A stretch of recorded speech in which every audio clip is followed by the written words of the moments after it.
Black cat pastor dashing through pages.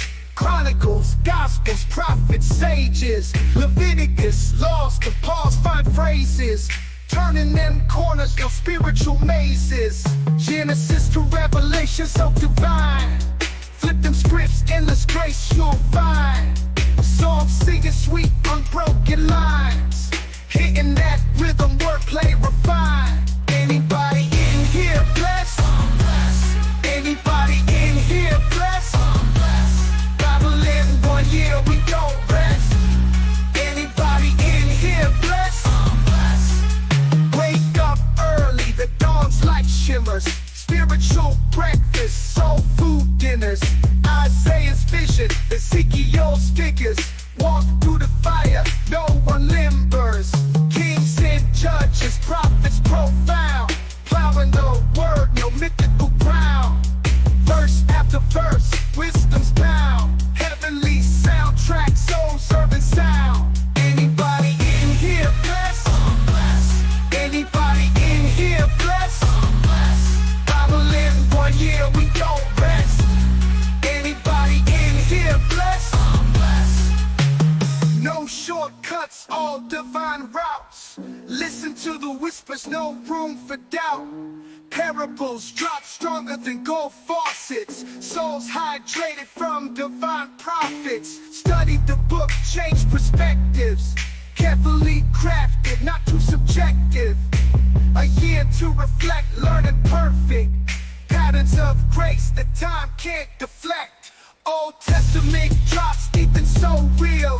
Kings and warriors, covenant seals. Split that Red Sea, divine reveal.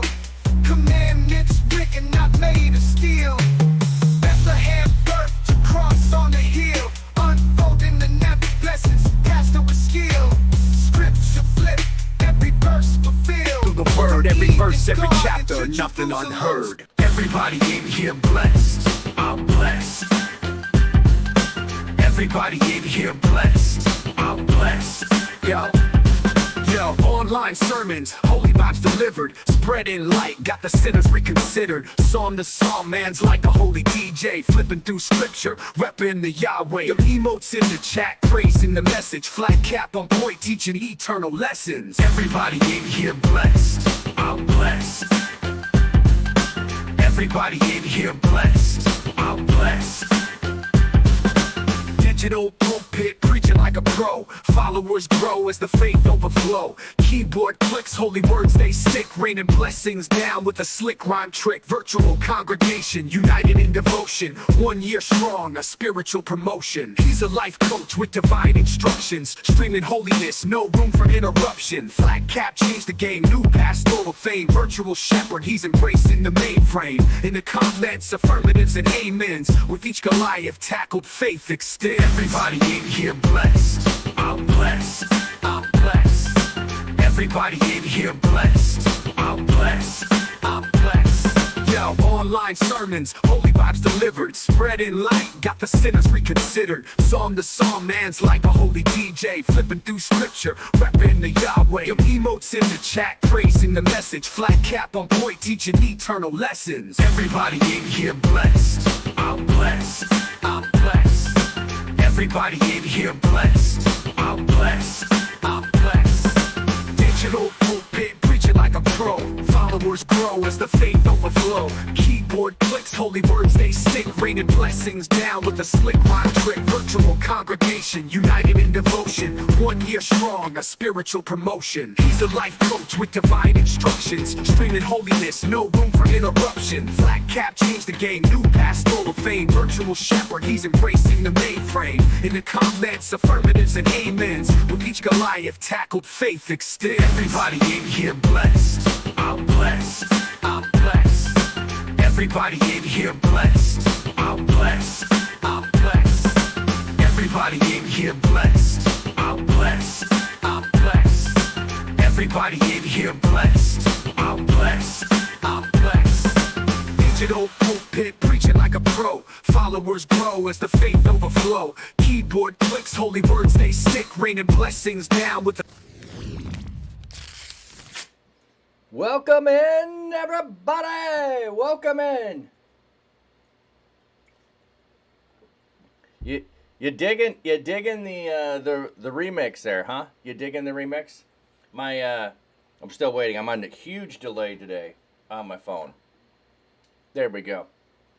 We're good. We good. All right. My sound is good. Lucis, you digging it? That's awesome.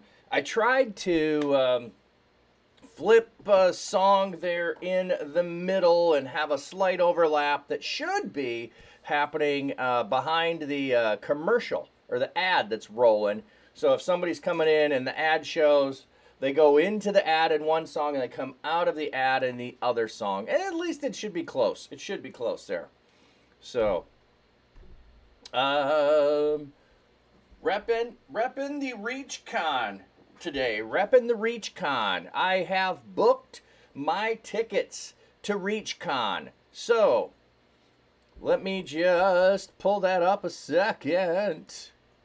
And then we'll take a look at the fishies. So I had to check and see what I did not qualify for. So let me show you.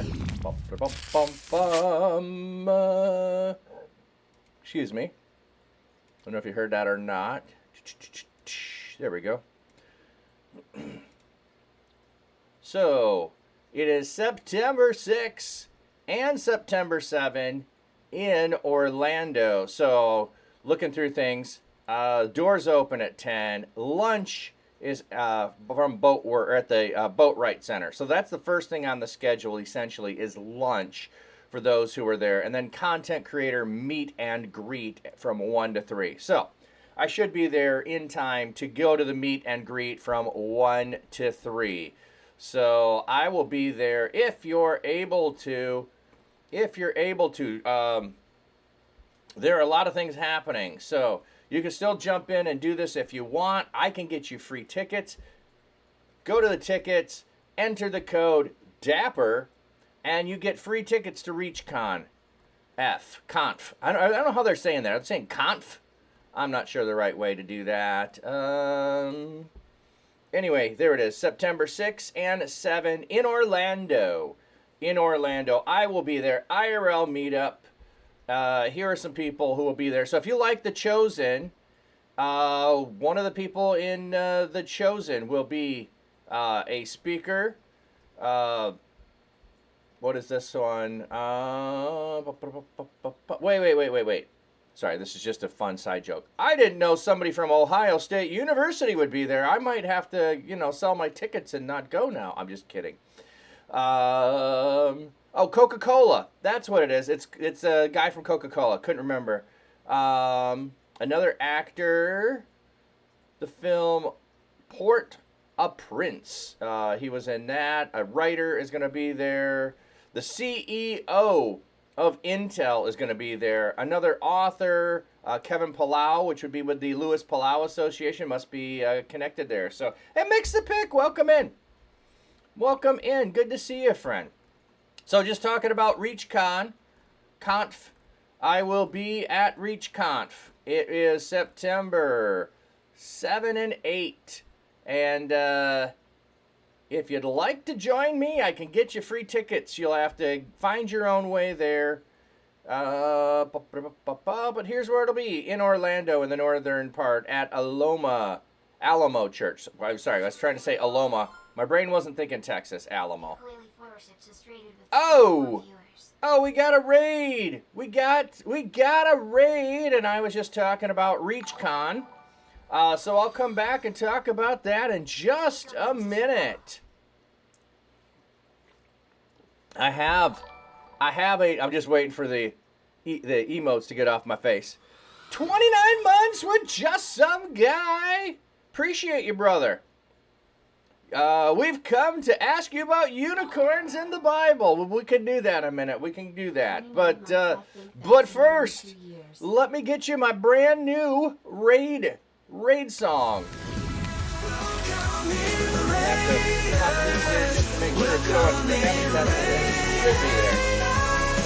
I am Flat Cat, Dapper Pastor, and I bless you and welcome you in, welcome in Raiders, welcome in Raiders.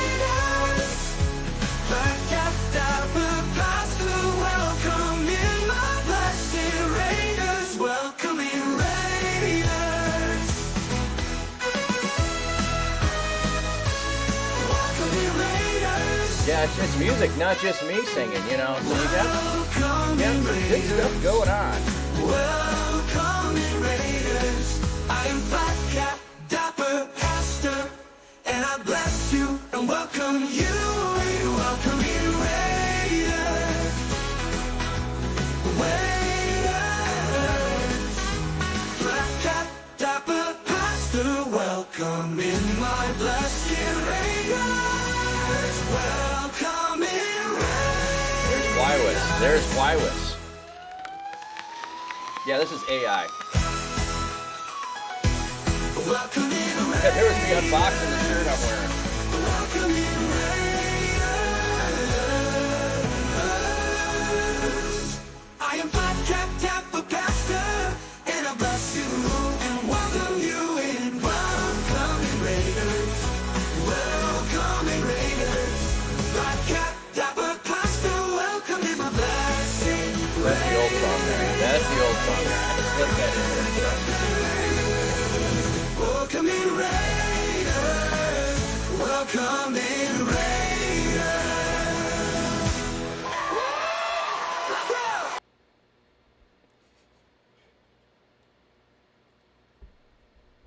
Yeah, it is a bit repetitious. That's all right. What I might need to do is to take and add welcomes for individuals as the song goes on. That might be a good plan to do that. I saw your question, Jacob am I, or Jacob I am? No, Jacob Aim. Trying to figure that out. Jacob Aim, is that it, or is Jacob just good? Welcome in. Oh well, the thing is, yeah, Ike Ben here. A follower of mine sent me those songs, and I'm gonna try to overlay more things. I just worked on that yesterday. I thought about the length of it and doing shorter, but I got to get more clips and that kind of stuff. And I thought, yeah, we'll do that to begin with. So let's see who came in. Yeah, Ike been here. I'm watching you people. Stretch Man, Galaxy. I think you were here. Oh, Jacob, you asked what denomination. I'm in the Reformed Church in America, and if you've not heard of that, is like Presbyterians, except their origin is not English speakers. They're from mainland Europe. So Dutch is the denomination that I am currently a minister and serving. Who else came in? Papstio came in with the raid. Good to see you, friend. Seeing if I missed anybody. I think I got everybody. If not, I'm sorry. Welcome in, Raiders. Glad to have you here. Subdue the day. Don't know if you came in with a raid or not.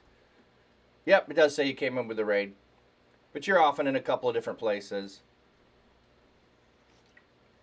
Oh, okay. So, Shock the Toast. I'm not here. I'm sleeping like a responsible person. Shock, how you doing, friend? How you doing? So, yes, I am a pastor. Not currently serving at a church, but I do have a prayer booth down in the local artisan market. I'm there 9 to 2 on Saturday and Sunday for anybody that's visiting the community, anybody in the community stopping by. You need someone to pray with. You just need someone to listen to you. You just want to take a load off your feet, a load off your mind. I'm available. I'm down there. And when I'm not down there, I'm usually online. So Monday, Tuesday, Thursday, Friday, I am here reading the Bible. That's what we do for the most part. Occasionally play games. Try to do that for a little bit to start the year off. And I just got overwhelmed with the amount of time it felt like I was taking playing games, and then had a lot of work to do when I got done. So, yeah, Pepsi, I don't look trustworthy. You know, everybody kind of looks trustworthy when you're online. They kind of do. All right. So, I also have another stream channel that I started, but I know that... I can't remember who it was asking over in ukulele stream about other Christian streamers. I've got a channel over in the Discord. If you want to join the Discord, I got a list of, here's a bunch of Christian streamers you might want to check out. And I usually have them listed by groups like Hopeful Disasters, Taco Network, DC4C, which I'm a part of. Notice I don't have it on this screen. I need to add the logo there. But you can check those out. The other thing is I just started, and I don't have it 24/7 yet, but I did start another channel. It is One Dapper Koi Pond, because I like streaming my fish. And so let me just take you on a little tour. This is a beautiful sunrise over Lake Superior. And I like streaming sunrise and sunset cam. So there you go. You can watch that. It's beautiful. I'll give you some sound here up on my waterfall there and the koi pond. And the blank spot over here that you can see in the upper right hand corner, I want to build a deck platform there to be able to sit on and watch the koi. And on the left side, I already have a bench to sit on and watch and listen to the waterfall. And I do have an underwater cam. I don't have it up yet. Here's the baby koi that were spawned in the pond 2 months ago. They're getting big. And oh, BT Dubs, if you weren't here on Tuesday, the koi spawned again, and I have them. We'll see if they hatch in a couple of days. I'll have to give you an update next week. And here are the baby, or not the baby koi. Here's the guppy container, which you would have seen on the end of the Welcome in Raiders. There is the tank where Wywis, the albino Plecostomus, lurks, and he likes to knock down SpongeBob and Squidward's house there. So that clip we were just talking about. It'd been 3 days since he knocked him over, and he came on camera instantly as I mentioned that, and I thought he was going to knock him over, but instead he bopped him and swam through. And that tank is a bit green because I tried to do some live plants in there, and the light in the window shining in just turned the water green with the chlorophyll, and I still have not been able to get that aquarium to where it is not so green. So there we go. There are those cams. And that is how I often will have it up on the other channel, One Dapper Koi Pond, for you to be able to check out.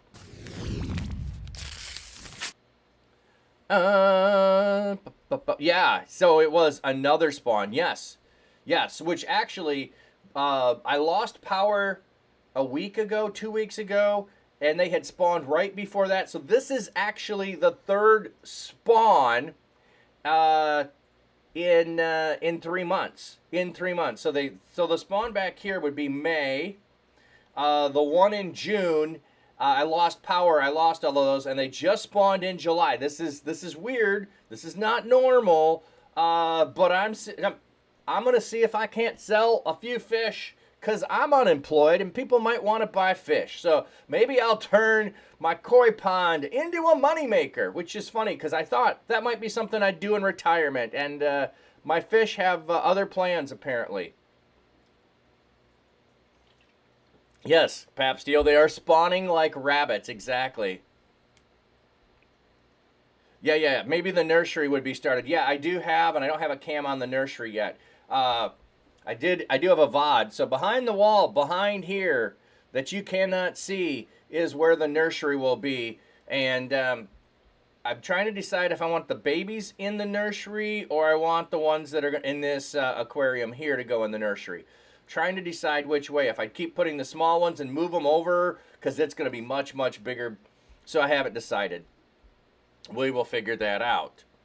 So, and anybody else coming in, I am open to all kinds of conversations and questions. We read the Bible, but we get off on side tangents. So I hear that you're wondering about this unicorn in the Bible. So that was in and this is Blue Letter Bible that I look up the Hebrew and the Greek. It is not the most up-to-date. It's not the most accurate. It is just public domain. So I go to Blue Letter Bible because I can look up older lexicons that are public domain. Yeah, it is in the KJV, and you can do this yourself. So I like to do things that you yourself can duplicate.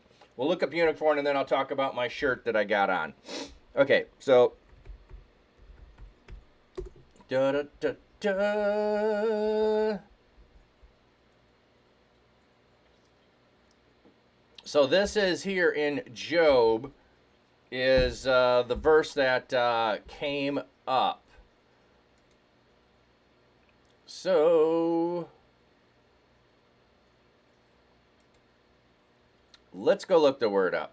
Let's go look the word up.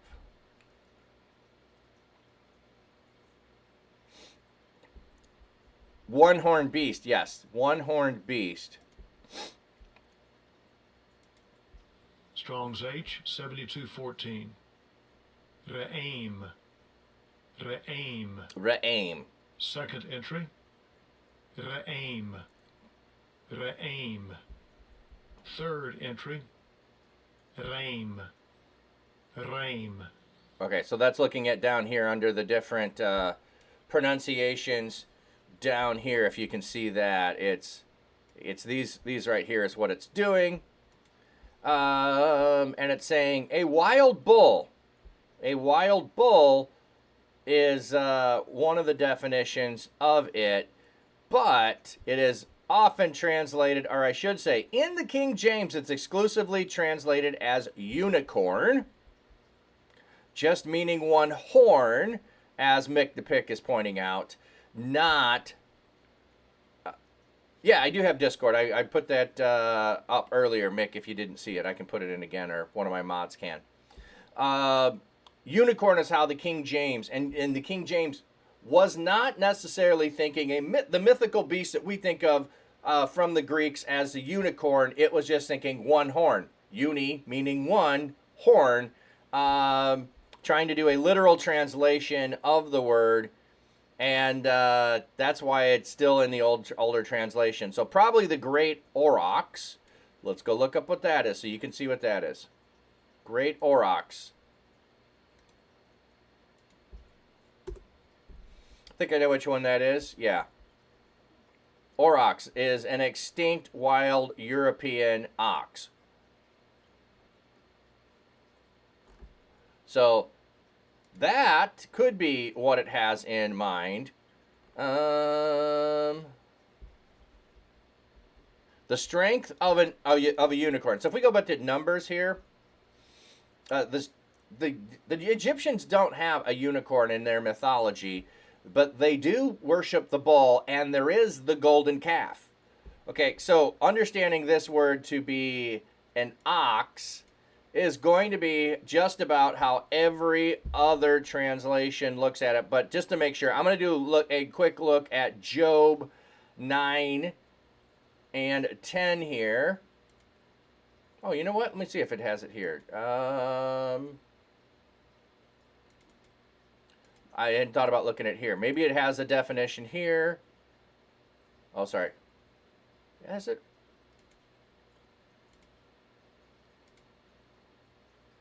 Job 39. I'm like, I knew I was missing something. Job 39.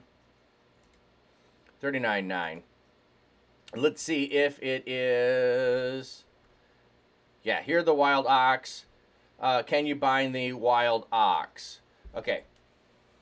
Some commentators think that the addition of the wild ox here is a copyist error, making the stitch too long. They therefore delete it. Also, binding an animal in the furrow with ropes is unusual. So with a slight adaptation, Kisan came up with, will you bind him with a halter of cord? While the Masoretic text is unusual, the sense is understandable, and no changes, even slight ones, are absolutely necessary. So can you bind this animal, whatever it is? The voice when you start. I know I like doing the voices, Lucis. I like doing the voices. Some commentators. So I use my commentator voice. Okay, so that didn't give us anything there.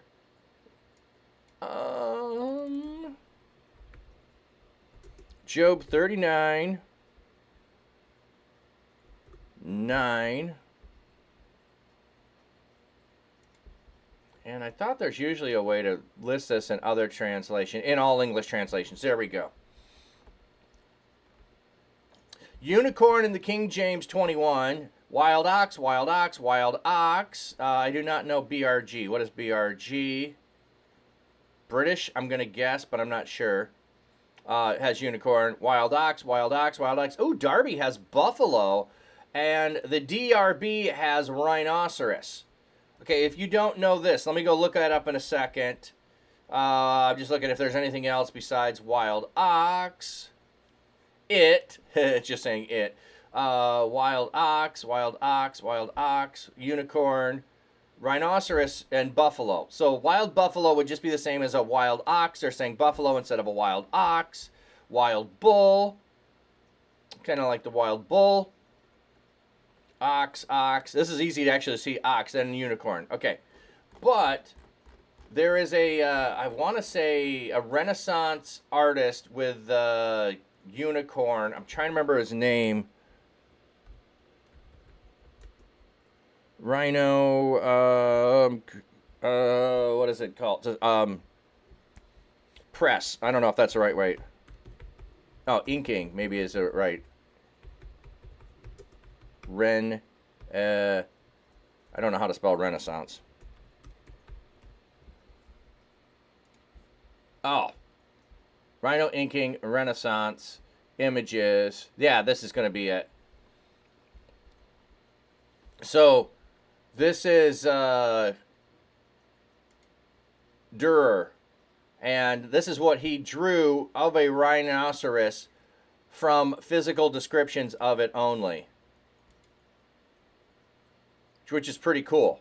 I think it's pretty cool. So, I mean, this is not what a rhinoceros looks like, right? But from physical descriptions, this is what he drew. So, unicorn, one horn, is potentially the rhinoceros. Look at, there's this other little horn. Oh, sorry, it's right behind. There's this other little horn up here on the back of his neck, which is interesting. And look at how the plate armor looks on this, and scales, and the hooves. It's fascinating.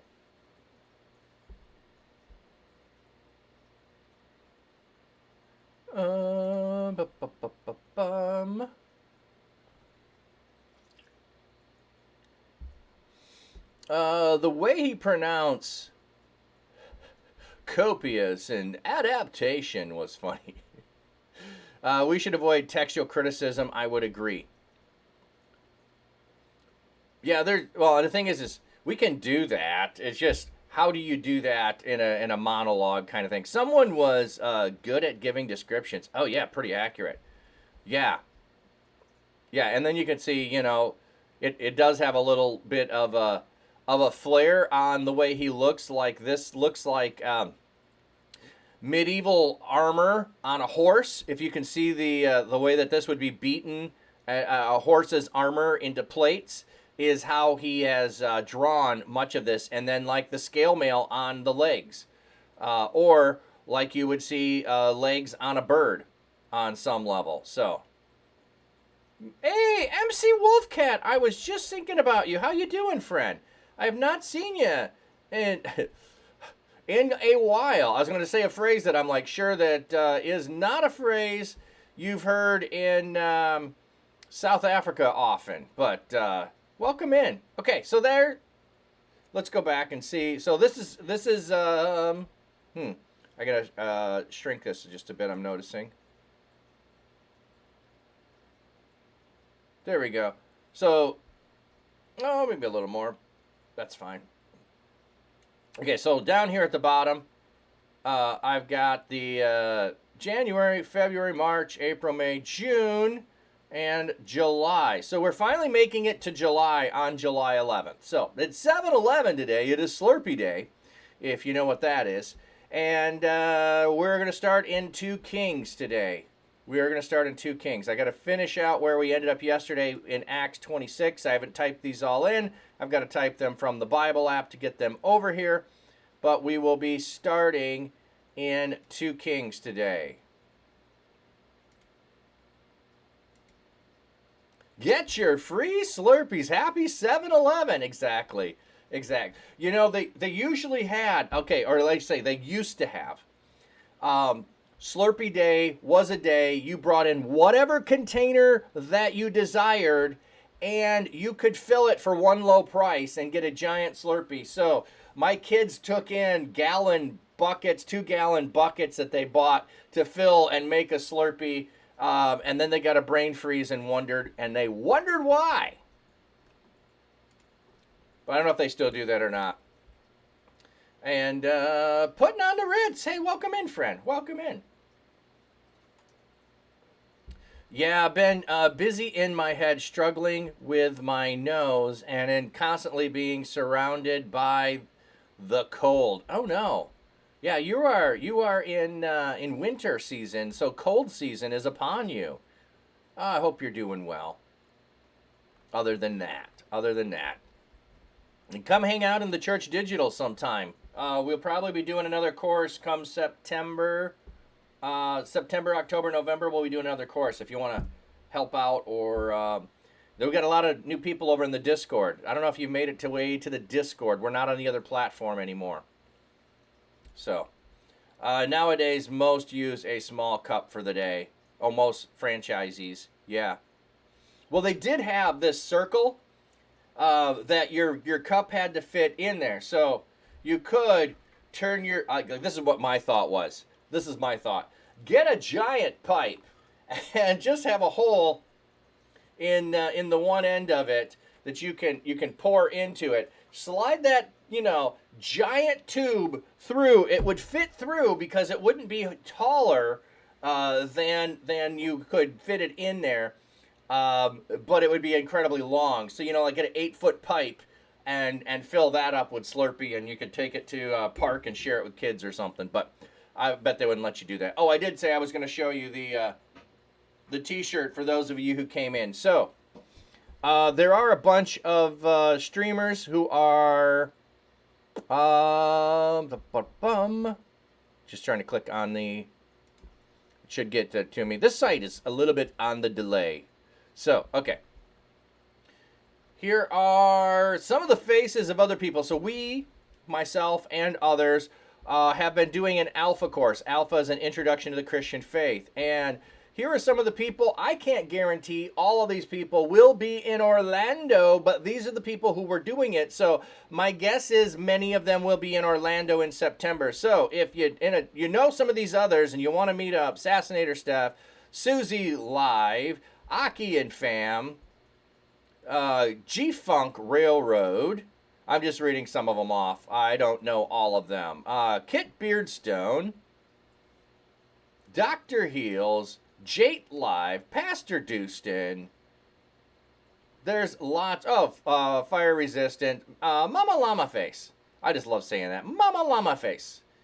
Killer BX. Redeem J. So these are a bunch of people. I don't know which ones will be there in September. But we were all doing the Alpha course either in Discord, in our Twitch streams, in our other platforms, and we'll be meeting up in Orlando, IRL meetup. I can get you free tickets to attend the conference if you want. If you want an IRL meetup, then you just need to get your tickets. Be in Orlando. Free tickets. The code is DAPPER. The code is DAPPER, and you'll be able to IRL meet up. So if you want to do that, that's awesome. Hey, thanks for it. Yeah, it's a nice shirt. I got some swag from the conference, and this week I've been sporting swag. So, yeah, I know, Mick. I know. Down Under, probably not coming. But if you happen to have been in the States for that occasion, MC Wolfcat, also probably not coming from the Southern Hemisphere. In her locale either, but it would be nice. The other meetup will be in November, so when we get past this, I'll be sporting the swag for Nerd Culture Ministry Summit, and that's in November. So those are the 2 IRL meetups that I have. You can get more info over in the Discord.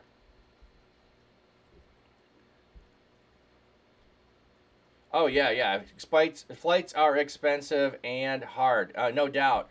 I'll tell you what, Mick, if I ever end up down under, I will be proclaiming that to a lot of people for a month or more. IRL chances to meet up, because I know several people down under and a couple of bands as well that are in Sydney, I believe. So definitely would love to do some IRL meetups outside of the U.S. would be super fun. Let me see if I missed anything. MC Wolfcat, yeah, I've been doing well. Good to hear that. Have been greatly blessed this winter. Haven't been afflicted with an illness during the winter yet. Oh, good. Okay. Think I'm caught up on everything, and we've explored the unicorn. So then let's jump in to our study for today.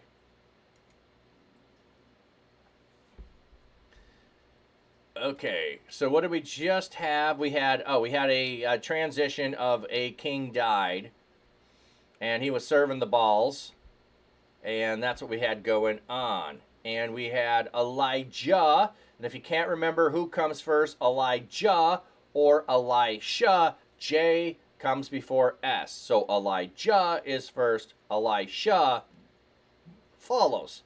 So Elijah had confronted the you love unicorns, they're so strong. We had a battle with the prophets of Baal. Elijah won. He fears for his life. He runs away, and then he has gone and anointed Elisha to succeed him and to assist him. So, and then we've got a couple of kings that have died. So we're into the next phase. After Ahab died, oh yeah, that Jezebel, exactly, Jezebel. Ahab is dead. Moab rebelled against Israel. Ahaziah fell through a window lattice in the upper chamber in Samaria and was injured. He sent messengers with these orders: go ask Baal-zebub, the god of Ekron, if I will survive this injury. So apparently Baal-zebub refers to a local manifestation of the god Baal in the Philistine city of Ekron. The name appears to mean Lord of the Flies, but it may be a deliberate scribal change of Baal-zebul, Baal the Prince, a title given to in Ugaritic text. Hey, thanks for the biddies! Thanks for the biddies, friend. Appreciate that. So, if you don't know this, this is one of the things that Hebrew scribes like to do. Or we could say sometimes it is the prophets of God who like to do this. They change someone's name to make their name demeaning. So instead of calling the city Bethel, which is the house of God, they changed the name to Beth Aven. So they changed the name to make fun of. You're not actually the house of God. You are the house of, I can't remember fully what Beth Aven means. I want to say evil, but I don't think it's evil. Let me see if I can find that right quick.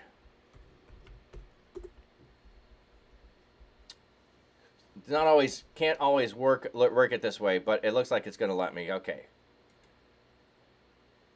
So let's look that up. I just want to make sure what it is, because I don't always remember exactly what the things mean, so I do want to look them up when I can. So, Beth Aven, House of Vanity. House of Vanity. That's what it was. Okay. So, we know that they do that.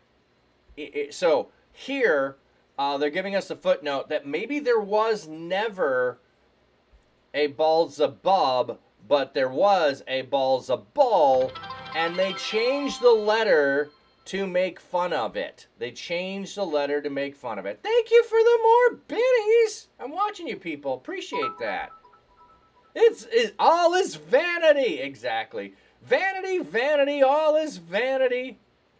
And you got the unicorn on the biddies there. I didn't notice that. The unicorn biddy.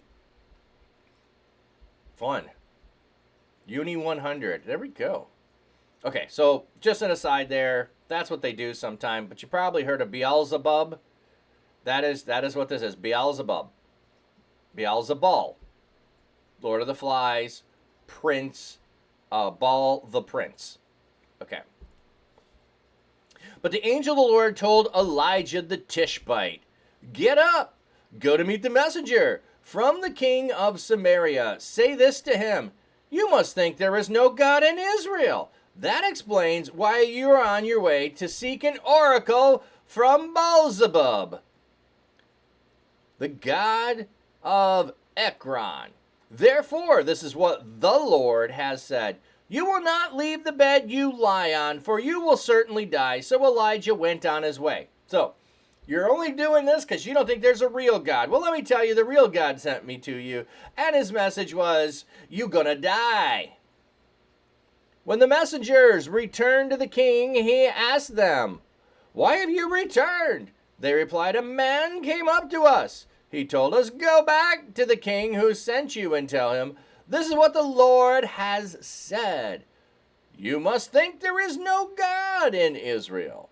That explains why you are sending for an oracle from Beelzebub, the god of Ekron. Therefore, you will not leave the bed you lie on, for you will certainly die." The king asked them, "Describe his appearance." This is important. Why are they asking for the appearance? "This man who came up to meet you and told you these things." They replied, "He is a hairy man and had a leather belt tied around his waist." The king said, "He is Elijah the Tishbite." Okay, let me see what this says. An owner of hair, an idiom expression indicates that Elijah was very hairy. For example, the idiom owner of is used to describe characteristics of. So the owner of dreams is one who frequently had dreams. The owner of anger is a hot-tempered individual. Ooh, so the owner of. Okay, and a leather belt.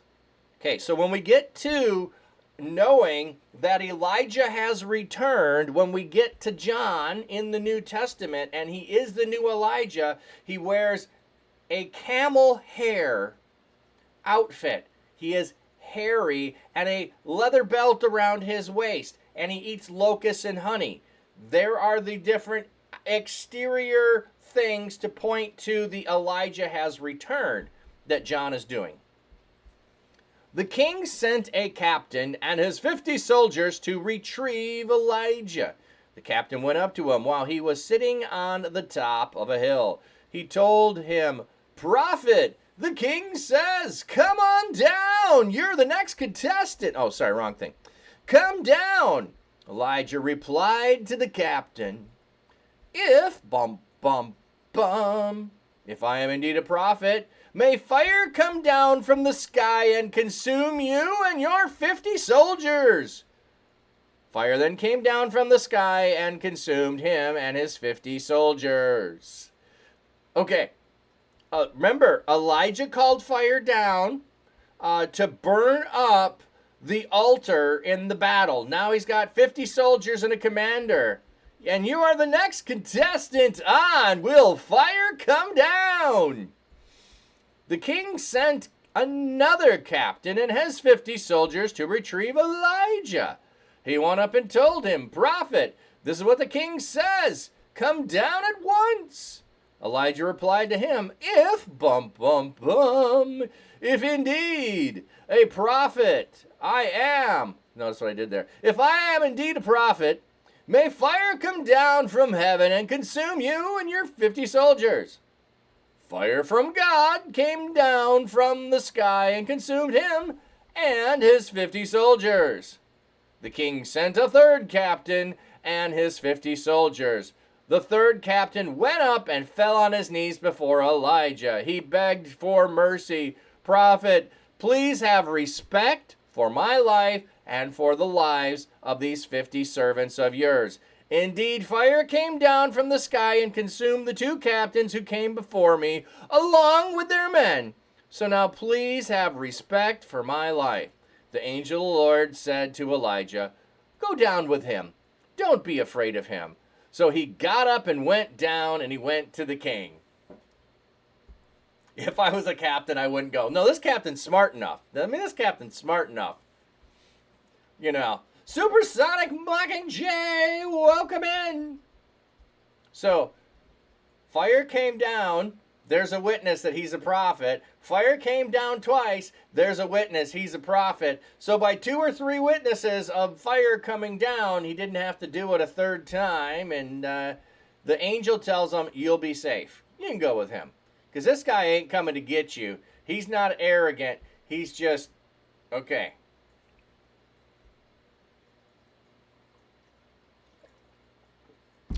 Elijah said to the king, "This is what the Lord has said. You sent messengers to seek an oracle from Baal-zebub, the god of Ekron. Is it because there is no God in Israel from whom you can seek a message? Therefore you will not leave the bed you lie on, for you will certainly die." So he goes to the king. He just says the same thing. There's no new message. "King, I done told your messengers. You came and tried to force me to come here. Fine, I'm here. I'll tell you to your face. I'll tell you to your face. That's how it be. You gonna die."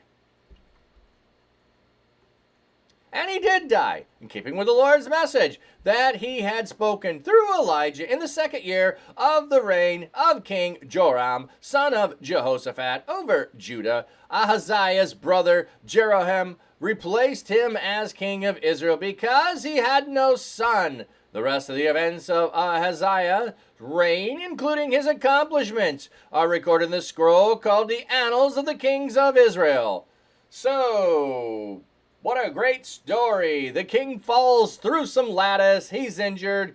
He goes to inquire. Some soldiers get burned up by fire, and he dies. Oh, hey guys. Oh, Elijah, one of my favorite characters. Don't know he had that accent, though. yeah, prob's not. Yeah, like these are fun stories. They're weird. They're weird for sure.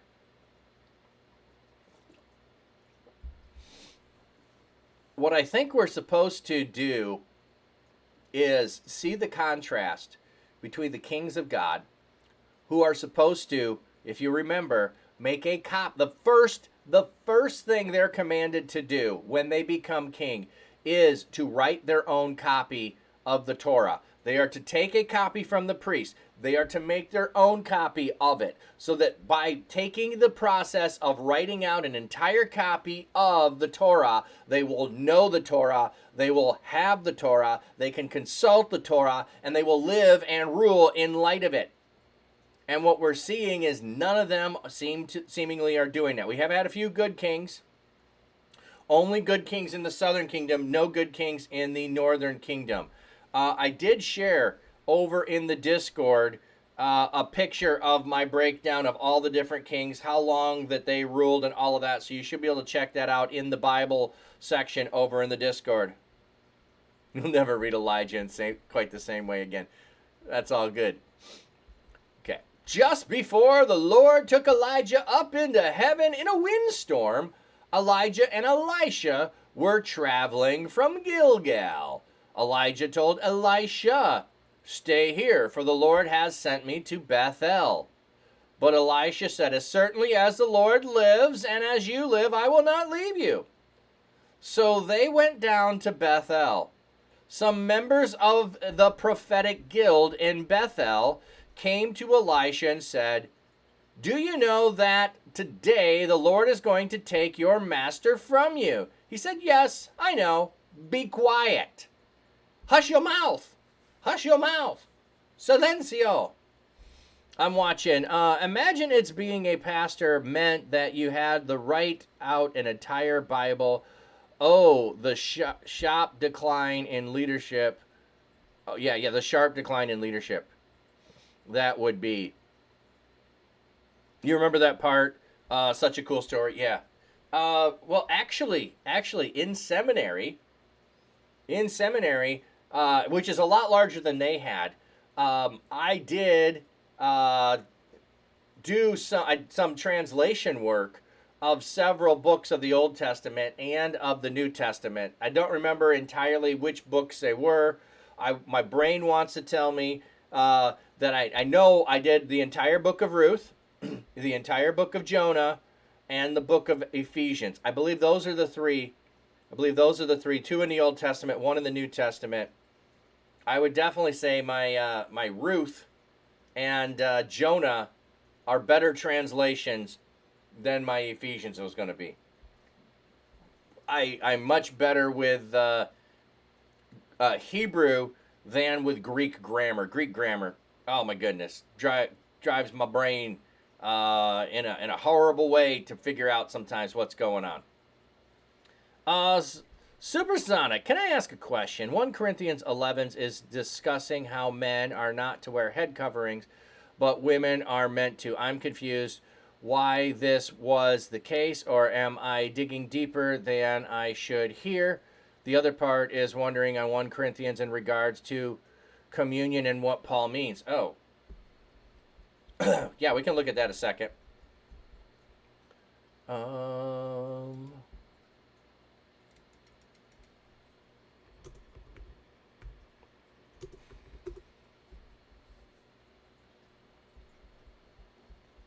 Okay. What we need to do is know some of what's going on in Corinth.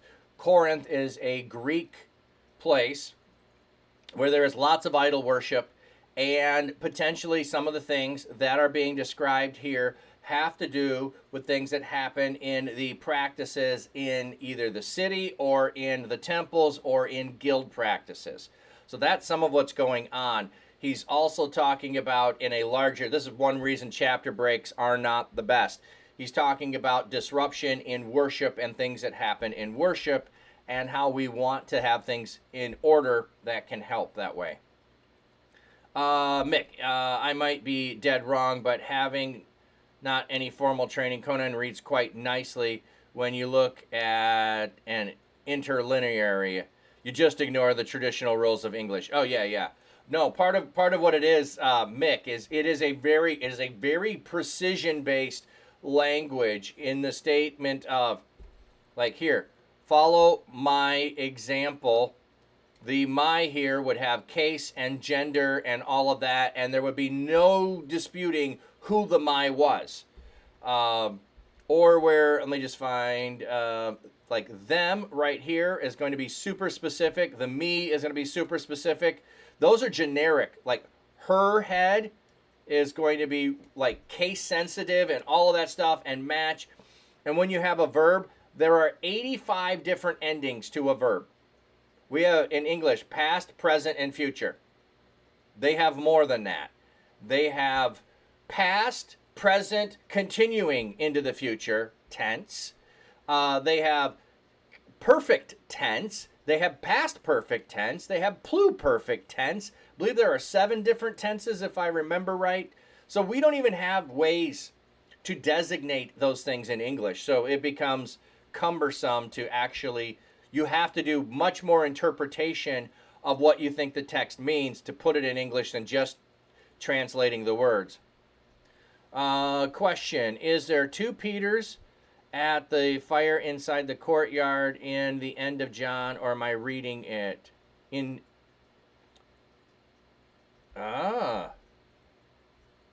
They were very tense people then. Like what you did there. We just read that not too long ago, Mick, and I only remember there being one, but Peter is not able to get in, and then he's let in because one of the other disciples, who would be John, knows them. And so it might just be a matter of placing him in 2 different places, in the outer court and then the inner court. So I don't think it's 2 different Peters that are there, just one Peter that gets to move locations when he's allowed in. So that's an easier one. I don't think we need to look at that, but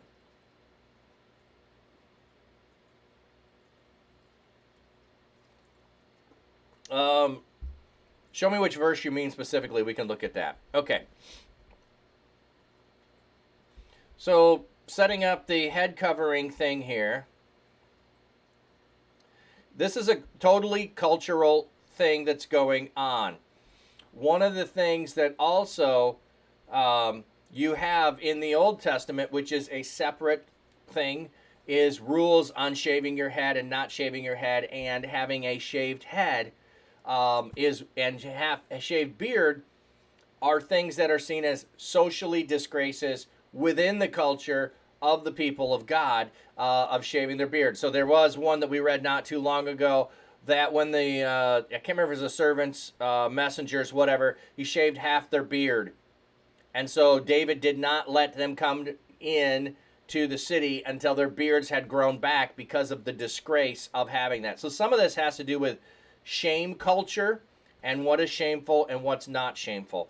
One of the other things that is going on possibly is that temple prostitutes would have their heads shaved. Their heads would be shaved. So imagine if you are sitting in church and you look over and you can see, well, we've got a bunch of temple prostitutes have come to church because they have converted, they have accepted Jesus, and now they're over there, and how a distraction that could be in the service. And so if everyone covers their head, nobody can see that, nobody can get distracted by it. What's really happening in this section, I think, is all about how to have a decent service that does not have distractions, that is not filled with chaos, is what's going on there. So, I praise you to remember me in everything and for holding to traditions just as I passed on to you. But I want to realize that the head of every man is Christ, the head of every woman is man, and the head of Christ is the church. Okay, I need to say something about the idea of head here first. Head does not mean, or doesn't have to mean, ruler over. Okay, like we've taken the idea of headmaster to mean the one who's the highest level. Like if you have a headmaster of a school, and we don't use that term often anymore. We've changed it to principal or superintendent, but they used to be the headmaster, the master with the highest status, the headmaster. Head can also be the source. So when we think of head as the highest level, it gives us one connotation. If instead we think of a head of a river, the head of the river is where the river begins. It is the source from where the water flows. So if we think of something as the source, that I realize that the source of every man is Christ, who is in the church. And the source of every woman is man. And the source of Christ is God. Because otherwise we have a problem with the head of Christ is God, that then Jesus is subordinate to the Father and he's not equal to the Father. So we create a problem if we think of head as superiority, as being above in the sense of rulership over. So head can't mean that, or we've just changed the position of Christ being in the Trinity to being outside of the Trinity and being subordinate. So we have to do something else. And I think if we go with head meaning the source from where things flow, it does not change any of the meanings of Jesus, but it might need to change the way we think about stuff. Okay, every man who prays or prophesies with his head covered dishonors his head, dishonors the source. You're dishonoring the source of your faith, Christ. But every woman who prays and prophesies with her head uncovered dishonors her head. And he's using head because we're talking about head coverings. So he's doing a play on words here, but I still think it's source. It is the same as having your head shaved. So he's talking about what was acceptable in culture. There's the reference to the head shaved, of having your hair exposed versus having your head covered. That's what we have going on. For if a woman does not cover her head, she might as well have her hair cut off. But if, if it is a disgrace for a woman to have her hair cut off or to have it shaved, then she should cover her head. So he's doing this whole large thing of if you wouldn't expect women who are prostitutes to have their head exposed while sitting in church, then all women should have their head coverings. I think this is very specific to one specific church as what's going on culturally in this church, and I don't think this is for all places and all times. The other thing is that's interesting is this is like, listening to a telephone conversation. We're only getting one half of the conversation. We're getting the answer to a question or a problem without fully knowing what all is going on there. Yeah, head equals source. That's how I read this. As it explains in the following verses, yes. And that's not my idea. That's not my idea. I have that from other people who are biblical scholars who have showed that. Is this tied to when fasting and mourning don't show off while doing it? It's an interesting thought. Super Mockingjay. There could be a connection there. I don't know. Because on the other side, what we had just looked at in Acts as we were finishing up was they were going to finish a Nazirite vow, which meant hair cutting was going to happen. Now, that's not a full head shaving. It's just letting your hair grow without cutting it versus keeping it nice and neat or groomed in some level. And then fasting and mourning could have been associated with that. There could be something connected there. It doesn't say specifically, but the drawing attention to yourself when you are serving God, because this was about prophesying, praying and prophesying. So taking these actions are a form of worship in the church service that's taking place. Uttering prayers, which are going to be out loud, doing prophecies, which are going to be out loud. Those are part of the worship service. So you're doing these, you need to be honoring Christ, and you need to be honoring others when you're doing that. The man ought not cover his head, since he is the image and the glory of God, but woman is the glory of man. And this is going to just be a reference going back to creation here. But notice, it's the glory of. Okay, and this is a funny way that we don't necessarily follow everything. But God breathed into man the breath of life. Therefore, man is the image bearer of God. This is how we can see the presence of God, is by seeing the presence of another person, because God has breathed into that other person. Therefore, they are, in fact, God's presence in the other person. They are an image bearer of God, and woman came out of man. So he's making a chronological argument here, but it's also, think about the preceding one that is tied. Oh, shoot. I didn't see the ad break coming. I'll finish the thought, but I'll have to come back to it. The source preceding, the breath of life went into man, and then the breath of life went into woman by God taking the rib out of the side of, is the more generic term there, and creating. So, yeah, I like how the Pharisees prayed. Yeah, I think there's some connection there with the praying. Let me jump over to the fish a minute.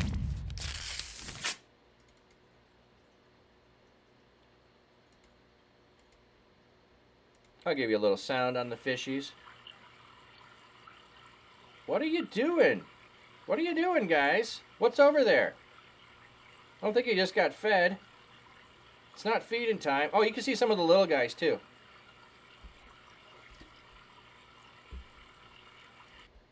Okay, we'll pop over to the baby koi, and I'll feed them real quick.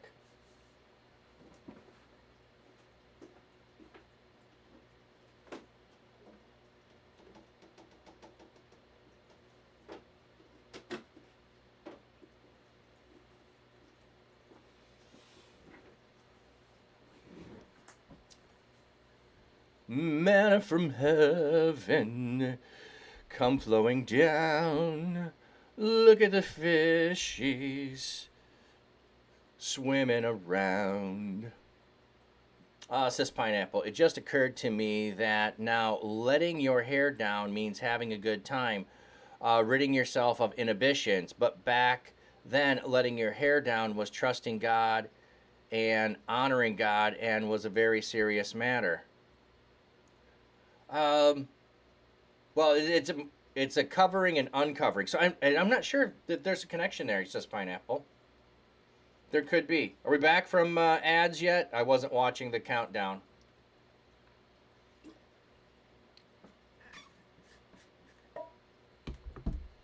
Anybody? If we're back from ads. Aren't the fishes getting beautiful in their color? I think they are. Supersonic Mockingjay, you're back. Okay, good. You're good. Okay, I'm not sure where I got cut off. I saw it come in.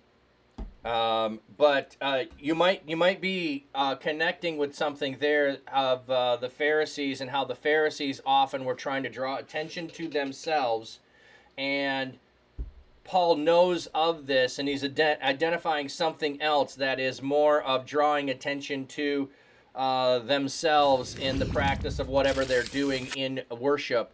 That prophesying and praying, they're going, "Look at me! Look at me!"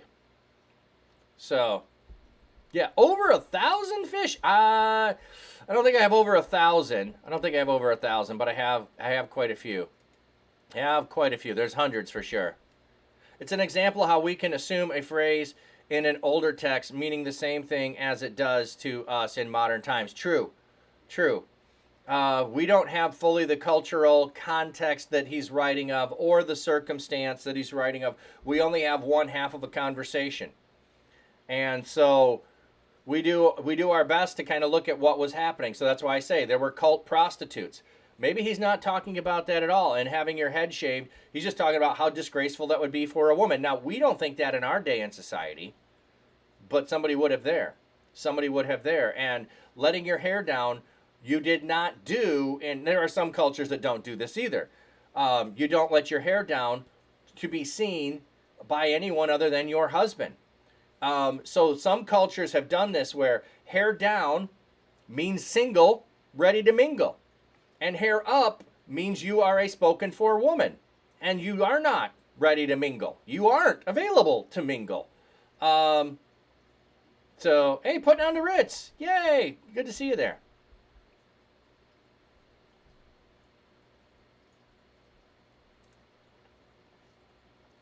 So, we've got some stuff that... Oh, also, let me get to one more phrase here. That is, what does he mean here? Okay, so we have ought to have their head covered, since they are the image of the glory of God. The woman is the glory of man. And I think this, he says, for man did not come from woman, but woman from man. Neither did God create woman, but woman for man. So he's talking about order, which I think is the flow of things again. God breathed into man, image of God into man. And then woman was created for man.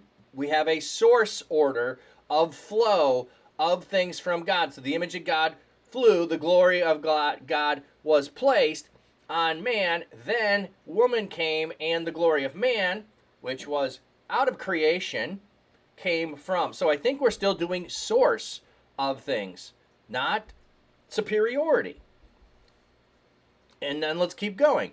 Neither was man created for woman, but woman for man. For it is this reason that a woman ought to have authority over her own head, because of the angels. Okay, I'll come back to that. Have a sign of authority over her. Okay. Nevertheless, in the Lord, women are not independent of man, nor is a man independent of woman. See, here's the thing that we don't often say. Men are not independent of women. For as woman came out of man, so also man is born of a woman. But everything comes from God. There's the concluding thought. Everything comes from God. We should not be elevating one over the other. It's a source thing, not a superiority. His final conclusion to me says everything comes from God. Has to do with the source of things. There is no superiority. But if we go back to and I'm going to go look up the authority over our own head here a minute. I want to look up that word in the Greek. But because of the angels is this phrase that's thrown in there that's like, what are you talking about? Hey, King Quackadak, how you doing? You're always playing IRL. I think that the reference there is going back to Genesis 6. And if you know the book of Enoch, which a lot of people don't, it has to do with expounding upon Genesis 6, which is when the sons of God saw that the daughters of men were beautiful and they came down to them. Well, how would they see and know, that they're beautiful if they're unless they're out flaunting it in some way, could be a way of thinking of that. So I think that that's a reference back to Genesis 6. If it's not a reference to Genesis 6, it's a weird reference, because what could it be referring to? But let's go look at verse 10 here. So we are in 1 Corinthians 11.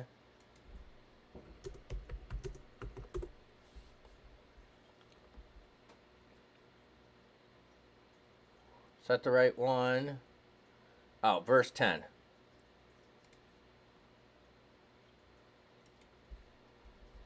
Nevertheless, neither is a woman without... Oh, sorry. Must be... There it is.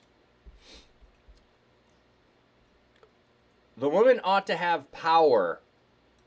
Have power on her head because of the angels. Okay. Exousia. Strong's G, exousia. 1849. Exousia. Exousia.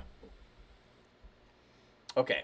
So power of choice, liberty of doing as one pleases, lever permission, the power of authority, the power of a ruler, universal power, metaphorical power.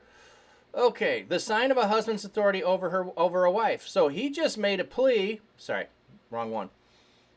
A woman ought to have her own authority. Have to have authority over her own head. I could go a couple of different ways. Is he talking about head as head covering here, or that she can go directly to Jesus? Is that she can go directly to God? She can make her own choice to follow after God. She can make her own choice to not follow the customs of those around, but to be decently in order in the church. This is a very confusing thing that has confused lots of people. Different churches practice different things. They interpret this differently, and I think that's okay. I think that's okay. I don't think we have to have everything 100% right, because this is a book on how we love and honor God. This is not a book of do's and don'ts. It's not a checklist. If it was just a checklist, we wouldn't need to have any stories in here. So I don't fully know and understand what's going on in this passage. But then he makes a plea of how to understand this, how to understand it. Judge for yourself. Is it proper for a woman to pray to God with her head uncovered? And the Greek would have an automatic answer in there. Does not the very nature of things teach you that if a man has long hair, it is a disgrace to him, but if, if a woman has long hair, it is to her glory, for long hair is given to her as a covering. If, if anyone wants to be contentious about this, we have other practices. We have no other practice, nor do the churches of God. So, like, you can fight me on this, but we don't have the practice of women having heads shaved in the church. We don't have this practice. The Greek culture does, but in the church we don't. You want to be contentious about this? This is how we've done it. So, you're not understanding the angels part. I listened to the Bible in the Living Translation, and it says, because of the angels are watching, does that change the context? No. The angels part. So let's go back to Genesis 6 a minute. Let's go back to Genesis 6.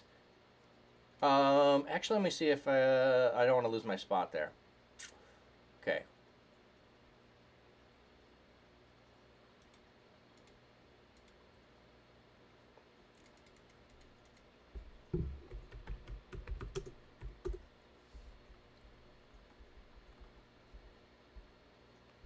Okay.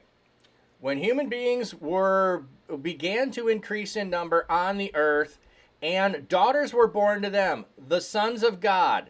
Okay, so I maybe didn't fully express this. The sons of God is an expression that at times is used to talk about spirit beings. So that could be angels, which is one way that that's interpreted as the sons of God would mean angelic beings.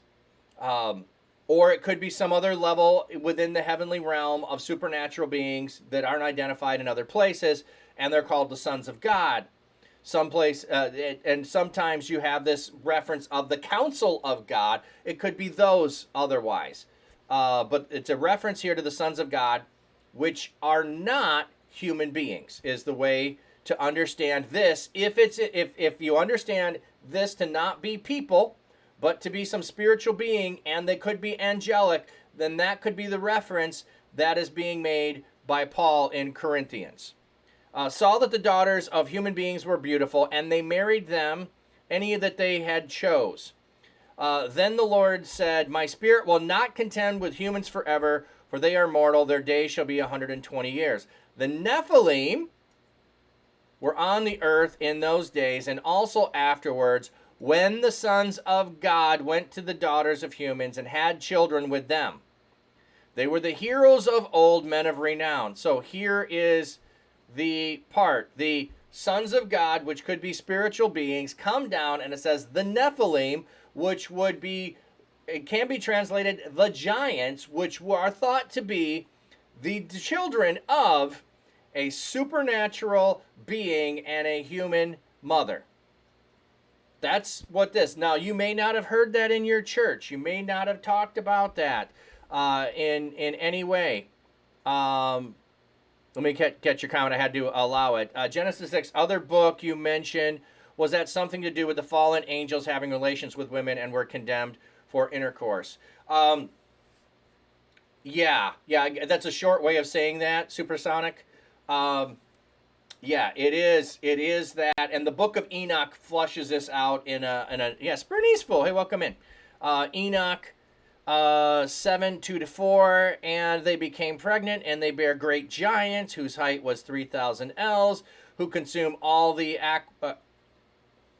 acquisitions of men, and when the men could no longer sustain them, the giants turned against them and devoured mankind. Yeah, so you don't have to go to Enoch. Enoch helps explain what could have been going on. Enoch is not equal with Scripture. The New Testament writers would have been familiar with Enoch. The Christ who was to come was understood to restore three things. As Protestants, usually we focus on one, the fall, Genesis 3. But the Jews who were living in first century had three things that they believed were going to be restored. They believed that he was going to restore the fall. He did believe there was going to be the restoration and the final judgment of the Nephilim, of the giants, of the fallen angels. We can call them that because this would be their act of falling, is taking humans, and Enoch explains it with watchers and all this other stuff, which is really weird. But even if we don't go that far, there is something in Scripture that tells us that. And the third is Babel, Genesis 11, needs to be restored. And we see through the book of Acts that we just about finished that there's the restoration of going to all the nations, of the word going to all the languages that's happening there. So that's how I see, because of the angels, women need to have their heads covered because they've fallen before for beautiful women, and they could do it again. Therefore, we have had these practices in Judaism to not flaunt beauty, as to invite evil spirits and evil ones to come upon us and to intermarry. We don't want any of that. So avoiding that is what we have done. And the church also has had that practice. We don't do the practice the pagans do, the Gentiles do, the idol worshipers do. Weren't angels not made for relationships and multiplying? We don't have a definitive statement on the purpose of why angels were made. And we've taken the term angel actually means messenger, but we've taken the term angel in English to apply to all most supernatural spirit beings, and angels are the good guys and demons are the bad supernatural beings, and we kind of categorized them in those binary ways. But there are different spirit beings, and we have nothing within them that shows us that they had within them the capacity to have offspring between themselves. that they were not created for that purpose, but we only have a mention that they were created. We don't have a command to them, be fruitful and multiply. I like your question, by the way. Animals are given the command to be fruitful and multiply. People are given the command to be fruitful and multiply. Creation is given the command to be fruitful and multiply, but we don't see that for angels. But the book, or all the books of Scripture, are not written to angels. They're not written for angels, but angels do appear. So there might be info that we just don't have that could be there. Yeah. I'm not arguing with your understanding, Supersonic, that there are only X number of angels, no more, no less. That is one understanding of it, and that would be falling in the fact that we don't see a command to angels, but why would we need to know commands to angels if we're not angels? So, could God have created them differently? Could he have created them to multiply? I don't think we have that.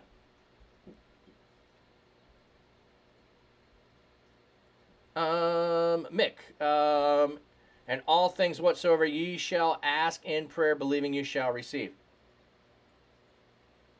Yeah, I don't know if you were, and he came to the second and said likewise, and he answered and said, go, sir, and went not. Okay, oh, yeah, in the resurrection, there we go, that might be where you're trying to get to. They neither marry nor are given in marriage, but are as the angels of God in heaven. Third time's a charm. Yeah. Okay. So if you want to use that reference as a support of it, I totally think that's valid.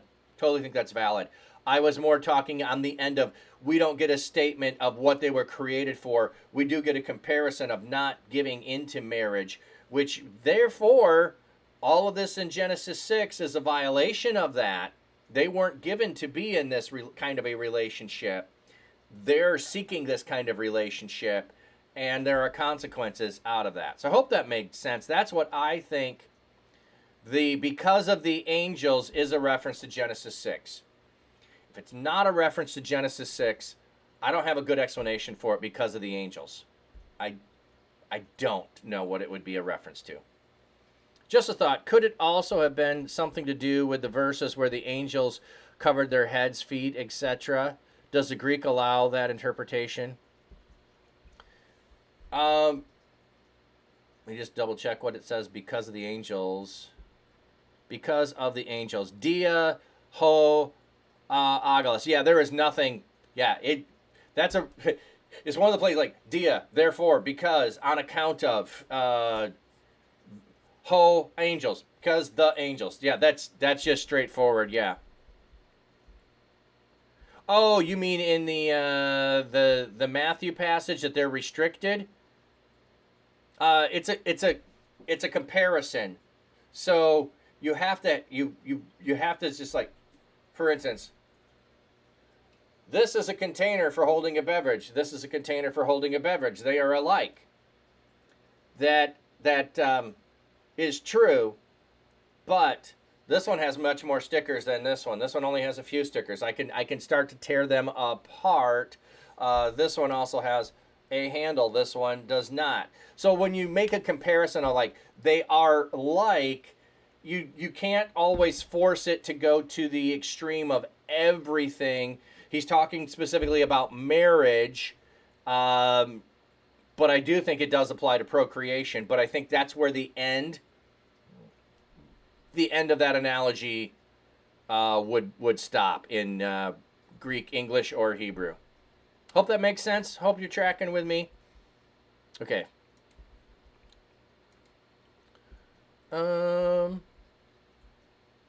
So he's switching from praying and prophesying in a manner that brings disruption, and now he's going to go into corrections about the Lord's Supper. In the following directives, I have no praise for you are meeting and doing more harm than good. In the first place, I hear that you and you come together. There are divisions among you, and to some extent, I believe it. No doubt, there have been differences among you to show which of you have God's approval. So then when you come together, is not the Lord's Supper you eat. For when you are eating, some of you go ahead with your own private suppers. But you can't have a private supper and do the Lord's Supper because the Lord's Supper is communal. As a result, one person remains hungry and another gets drunk. Don't you have homes to eat and drink? Or do you despise the church of God by humiliating those who have nothing? What shall I say to you? Shall I praise you? Certainly not in this manner. So we got another issue there. It doesn't, there's nothing in the, incapacitated or incapable or they're restricted. There's nothing in the text that as a reference. They just said given to marriage is the reference. So, well, let me put it this way. I don't go fishing. I have the capacity to go fishing. I have no desire to go fishing. So just saying they don't or I don't doesn't mean I wouldn't have the capacity to, but the analogy wasn't about, I don't think their capacity to or their desire to, it's the practice of. The angels don't practice this. And if you're saying they don't practice it, I don't go fishing, you would need to know more to know why. For instance, I live right next to Lake Michigan. I live right surrounded by lakes. My reason for not fishing is a desire. If I was on the moon and I said I don't go fishing, I would have an incapacity to go fishing because there ain't no lakes and there ain't no fish on the moon. So that's what I'm saying is just to say they don't, we don't have enough information in the circumstance to know if it's a restriction, a desire, or an incapacity. It's just the analogy of they don't marry. They're not given to marriage. They don't have the practice of. You could say because there is no way for them in a spiritual beings to procreate. They're not commanded to procreate. They're not destined to procreate. Therefore, they don't marry because that's the precursor. Or just saying is spirit beings don't need such a thing as it, so they just don't. We can interpret I think all of those possibilities. The text isn't trying to point to one of them. It's just stating as a matter of they don't marry. Doesn't tell us why in that case. Hope I'm making sense, Mick. Hope I'm making sense. Okay. For I received from the Lord what I also passed on. Okay, so if I want to go back to the headship as a source, he made an argument earlier from source. Now he's making another argument from source. I received from the Lord. Jesus appeared to him. Jesus gave him this. This came directly from the source. I received it from the Lord. I passed it on to you. It's a source comparison too. The Lord Jesus, on the night he was betrayed, took bread, and when he had given thanks, he broke it. This is my body, which is broken for you. Do this in remembrance of me. Okay, I'm just going to skip ahead. So then, whoever eats the bread and drinks the cup of the Lord in an unworthy manner will be guilty of sinning against the body and the blood of the Lord. How are you eating and drinking in an unworthy manner? He already described it. You're eating and drinking in an unworthy manner by eating so much that other people have none. So, being selfish and greedy is one way in which you bring dishonor and sin to the Lord's table. The second way that you do it was by getting drunk. He does not, I'm just going to notice this. What did he say?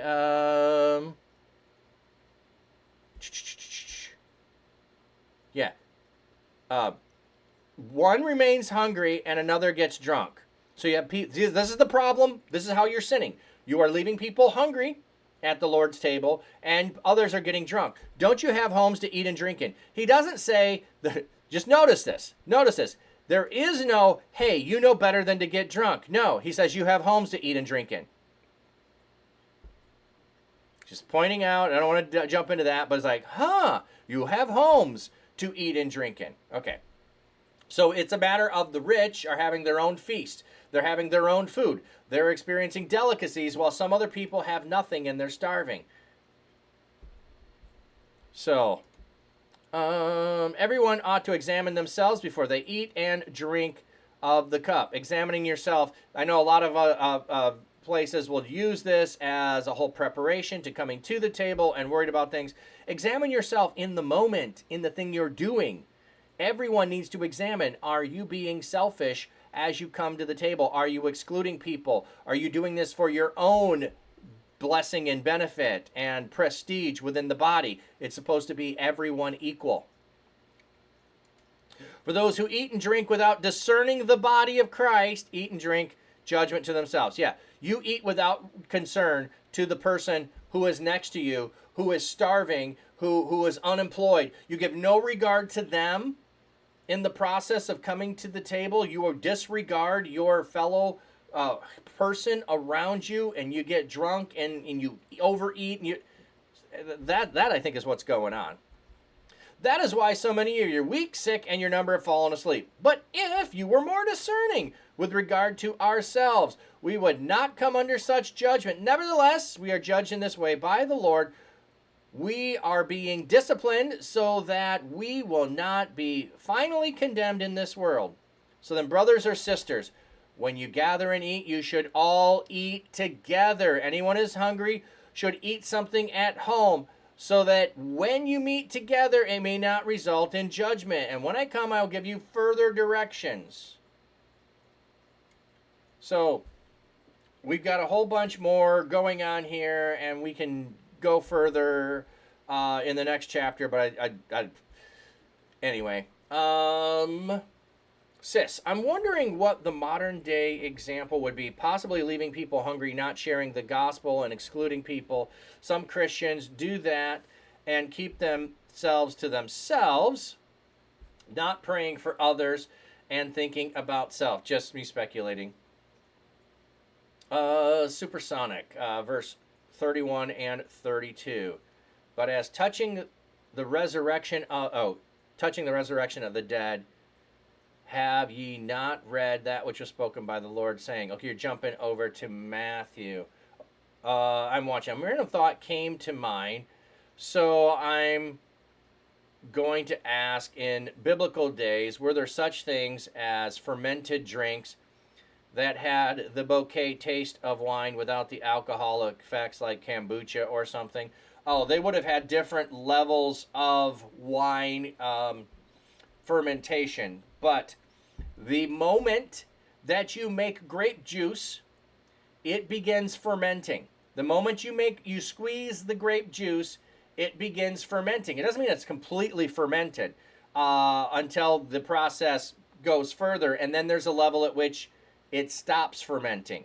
But what they would often have is they would take, because water was not safe to drink, they would take, let's just say this is my wine and this is my water, and I would mix the two and I would drink that. So you need to think of low alcoholic content for the most part would have been the daily thing that they were drinking. They are drinking wine. It's not grape juice, but it might be a third of the capacity of the alcoholic content that we would have, if that makes sense.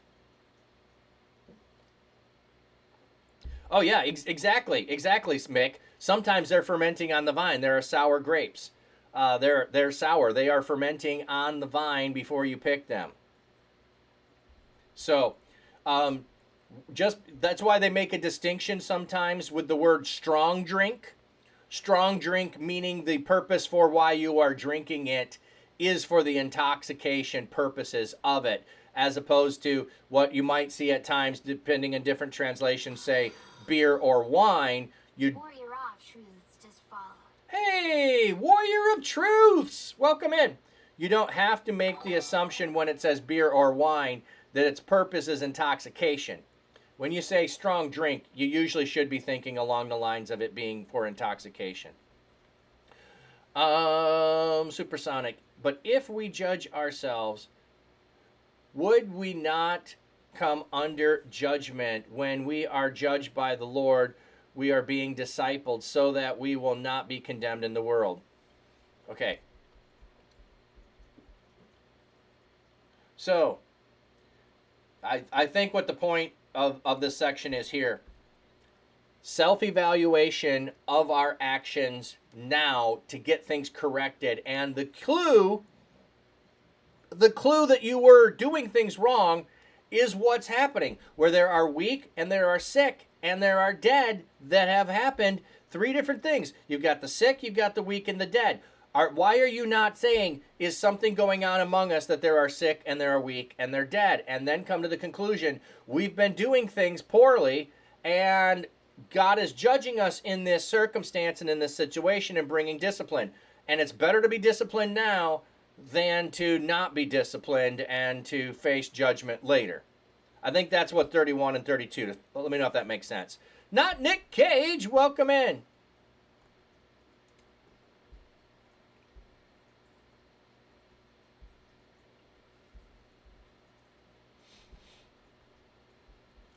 I'm watching. I get it. I'm very seldom drink alcohol, maybe every year or two, honestly, but I usually only do 1 to 3 servings because you know your limits, Mick. But if the Lord tells you to avoid alcohol as much as possible, but also means avoid things that he says so.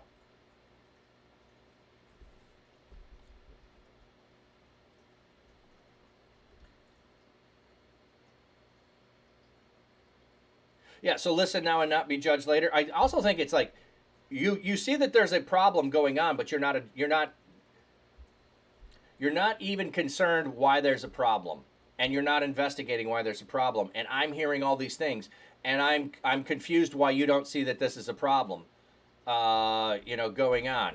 So yeah, I do think, and you know what, I think that we could look at whatever group of people we have in the church. And say, why do we have homeless people in the church? Why aren't we doing something to address the homeless people? We have a lot of foster kids in the church. What are we doing to fix it? And then we would evaluate. So, for instance, I do know something about a couple of cities around the U.S.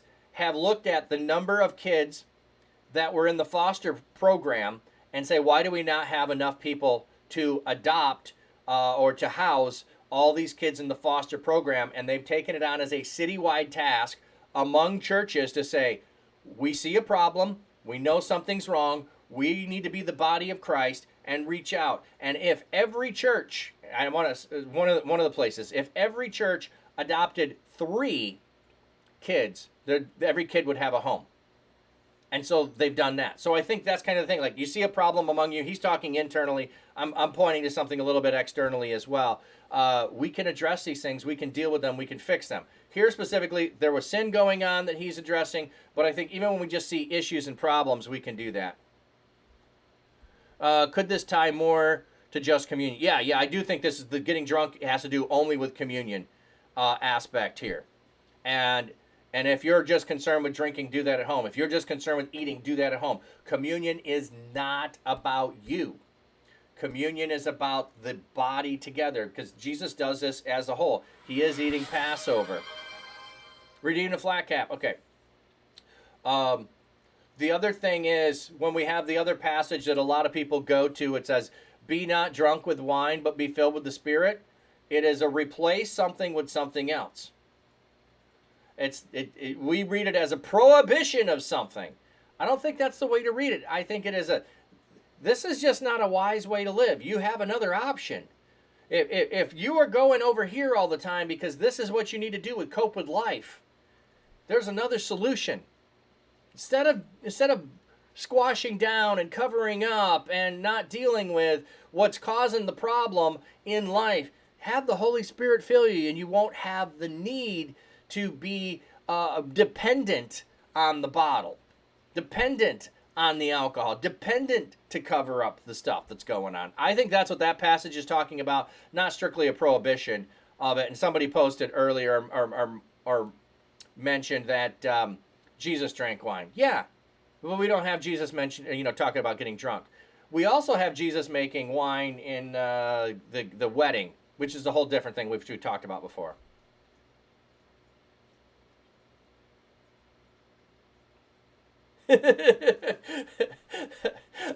Love it, Mick. So don't murder in excess, or not at all. There's no different. Let me put it this way. So we do have thou shalt not. We don't for murder. We don't have a thou shalt not drink. So.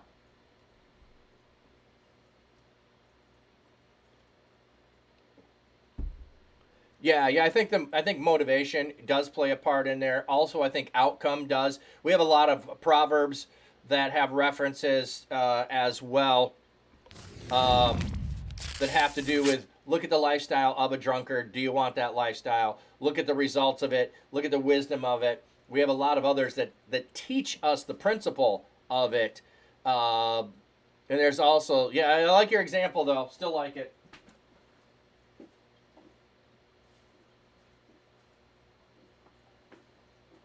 All right, so if you've not seen this, this is made out of recycled coffee bags here. So recycled coffee bags. The inside is nice and comfy, but the outside, it's like burlap. So it's made of sackcloth. It is redeemed. It is repurposed. It is recycled. It has been restored, rejuvenated, whatever things you can come up with. Be of sober mind. We need to be alert for fighting spirituality with a clear mind and conscience. Yes, absolutely. Yep, be sober-minded. And in that regard, it doesn't even have to do specifically with drunkenness. That could be anything that clouds our mind that we could be consumed with. So, I'm not picking on anything when I name these things. But I had a child that was consumed with trains. Talked about trains constantly. Thought about trains constantly. At another time was dinosaurs. Talked about dinosaurs constantly. Consumed with dinosaurs all the time, all the place, all the time. People do that with video games. There have been people injured while playing Pokemon Go because they weren't paying attention to real life. They were playing Pokemon Go and doing whatever else was going on. So they were not sober-minded in the sense of using their brains to deal with things. They let something else consume their mind and their thoughts and lead them in that direction. So, when we talk about sober-minded, I don't think we have to only think of sobriety from the standpoint of alcohol. Mick, I actually think that we should take into account that most of the health advice in the Bible seems restrictive, but look at the incident and rates of disease today. If anything, we need stricter provisions, just saying. Uncle Teddy, I work on trains. Did you really? I didn't know that. Welcome in. Today I replaced a cab floor. Ooh. Well, by the way, I should just follow up. My son now goes to conventions and stuff relating to trains, and he's been buying boxes at times of old trains that don't work and working to restore and get them moving. Model trains is all he works on.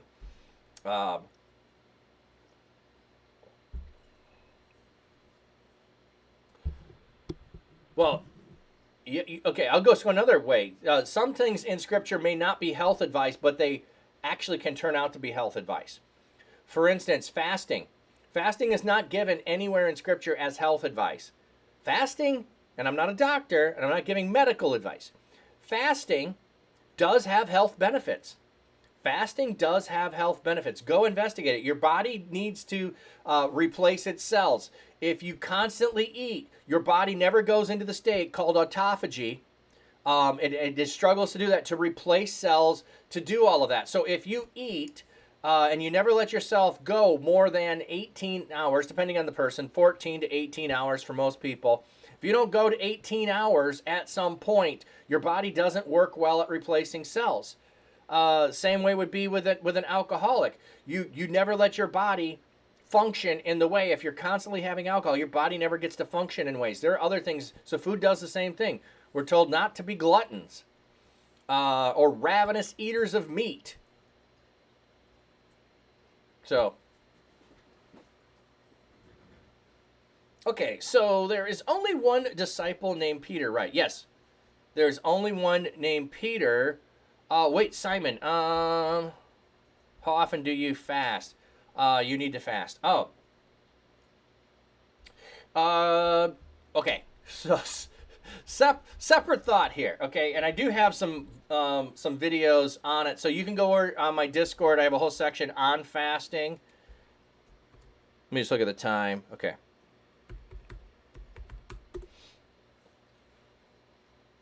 There's a section there that I have on fasting. I eat one meal a day. I eat one meal a day. So I don't recommend that to everybody. I like it as a lifestyle. Okay? I like it as a lifestyle. I do not consider my eating one meal a day to be a spiritual practice of fasting. It is my daily habit of food, and it has to do with me personally of not letting food consume my thoughts. Where when I was younger, like food consumed my thoughts. It consumed my mind. I was constantly thinking about the next meal, the next food, the next whatever it was. So, let's see. Who was the second disciple in John 20? Okay, we'll go look at that a second. And I'll keep talking about... Usually in the book of John, when it says another disciple or disciple Jesus loved, it is John himself. So let's see what verses 20:18. Mary Magdalene went to the disciples with the news, I have seen the Lord. She told them he and said these things to her on the evening of the first day when the disciples were together. Yeah, the other disciple that ran faster in this section is John. Yeah, the other disciple is John. It's Peter and John.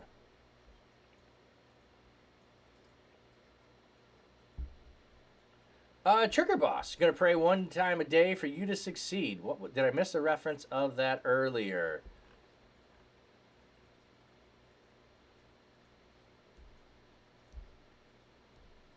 Yeah. 18. Sorry, you meant 18, not 20. Okay. Anyway, yes, the other disciple that ran to the tomb.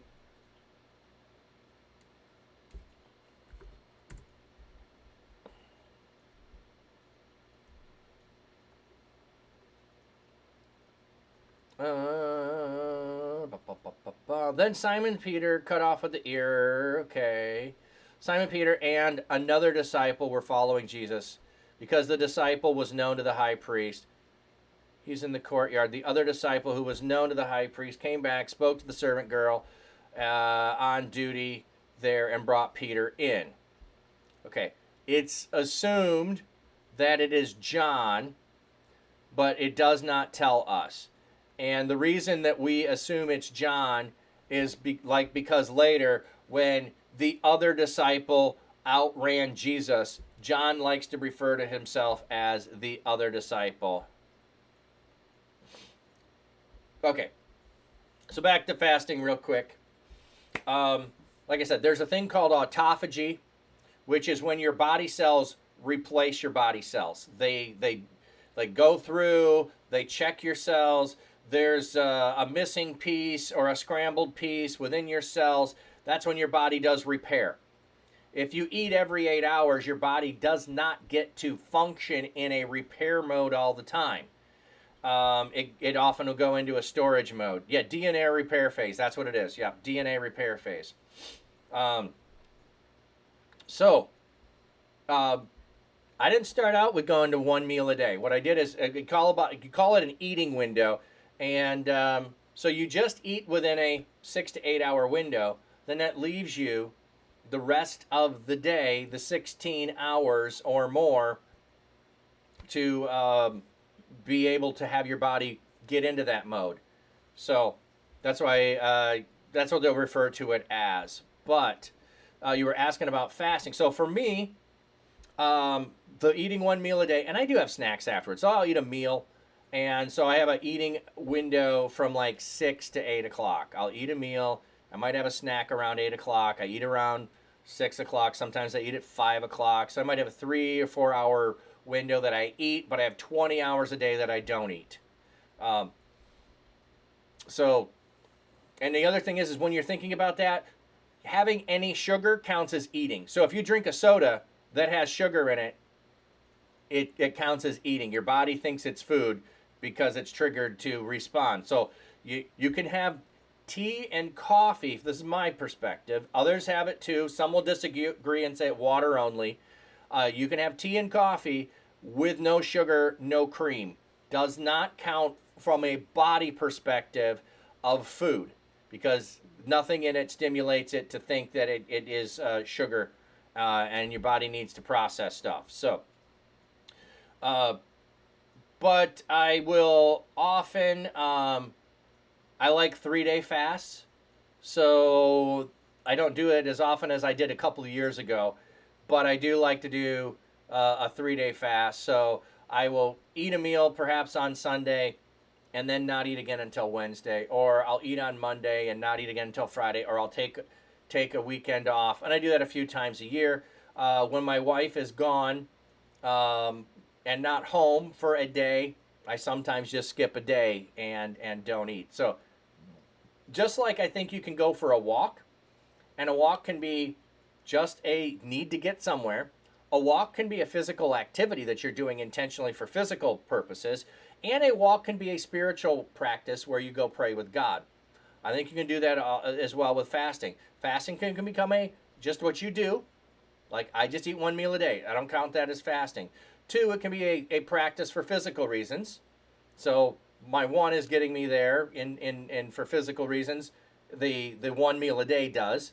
And it can be for spiritual reasons. When I choose to skip a meal, sometimes I do it just for physical reasons. Sometimes I do it as a spiritual practice. So that's kind of my overall on that. And if you're going, wow, I couldn't do one meal a day, or I don't know how to just close my window, my suggestion usually is whatever your first meal of the day is, and I know you might have schedules that don't allow for this.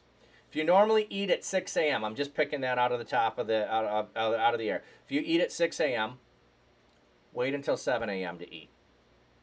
And then when you do that for a while, can you wait till 8 a.m. to eat?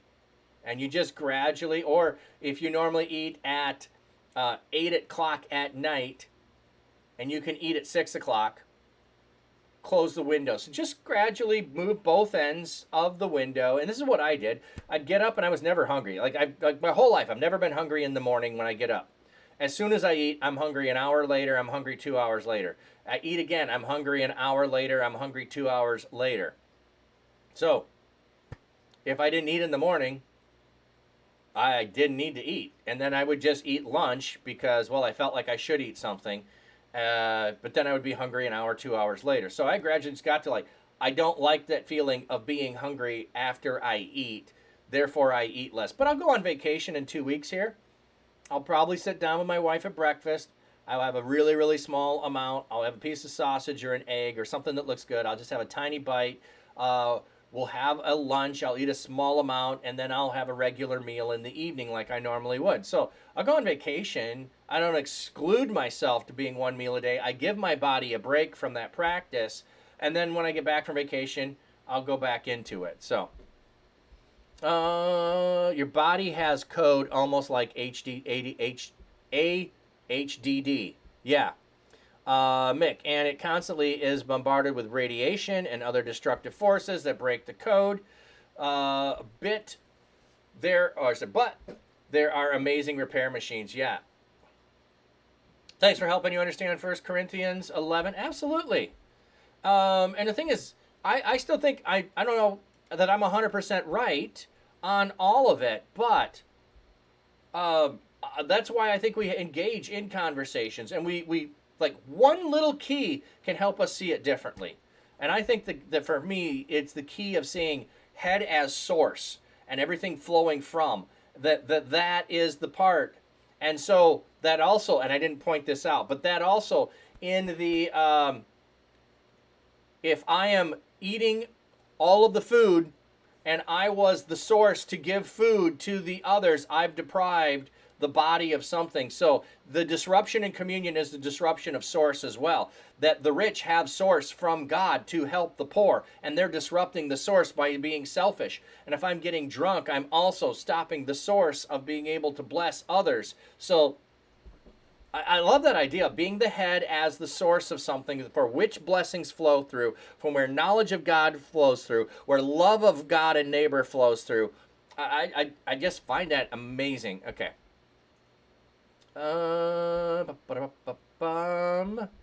They work the best after a short 18 or so hour fast. Yeah, 18 is a really good practice. Yes. Best way to walk and motivate you is with a dog, LOL. For some people, yes, because the dog wants to be walked, and it's like it gets you in the habit of doing that. But frankly, when my mom is here and I walk the dog, I'm just waiting for the dog to get done so I can return.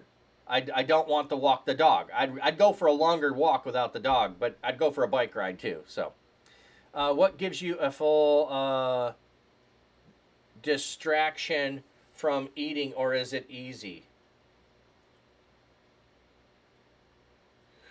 Mick, it was a gradual thing.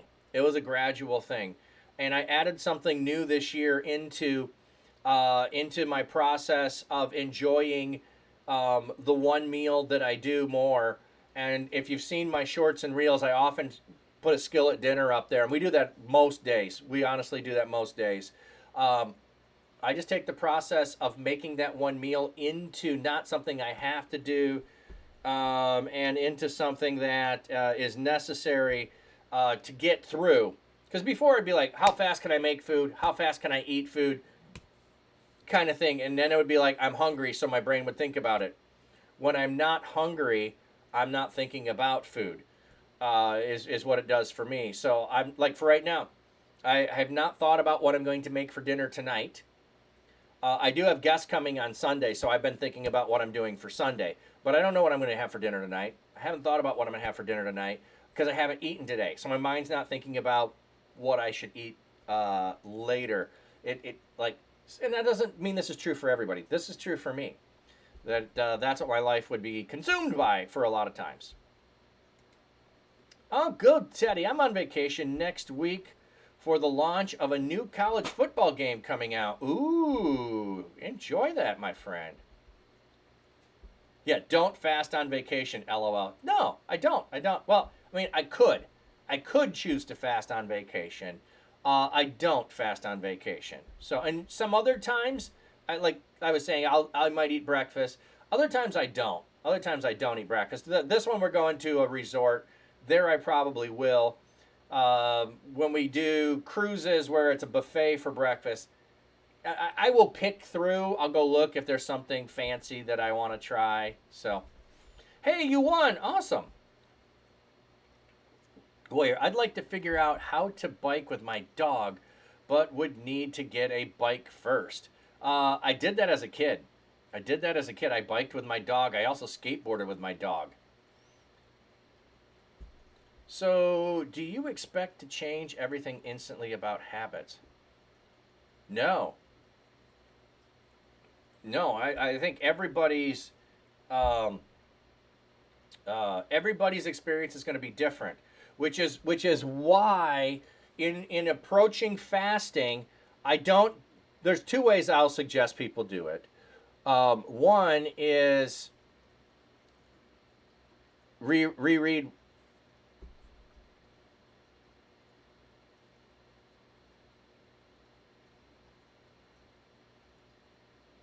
You left a full stop. Do not expect. Oh, do not expect. So do you? Okay, do not expect to change everything. Exactly. Yeah. Sorry. Yeah, no, I don't expect to. I read do you. Yeah, so do not expect to change everything instantly about habits. No. Habits take time to change. They definitely do.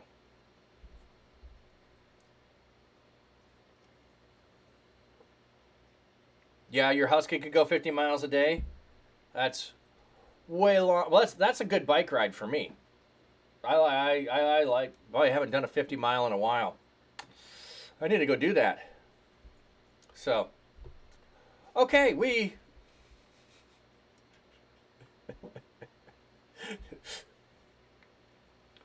got through very little today. We got through very little. We got through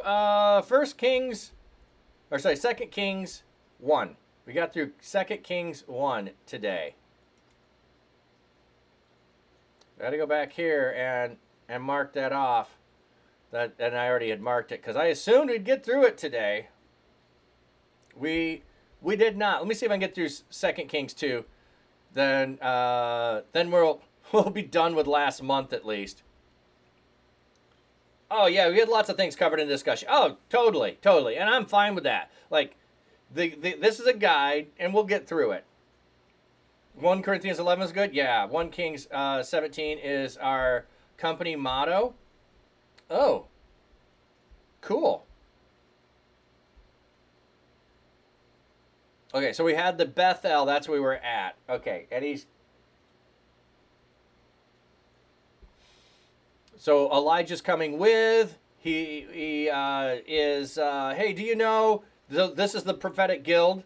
So there are schools of prophets at times, schools of prophets. And I think we can think of this as like seminary kind of thing, like pastors go to. I think there's a level at which we can think of it that way. The prophets are different than the priest. Okay. Elijah said to him, Elisha, stay here, for the Lord has sent me to Jericho. So this is the second time Elijah's telling Elijah's telling Elisha to stay. Your motto is Elijah makes swift exit. Okay.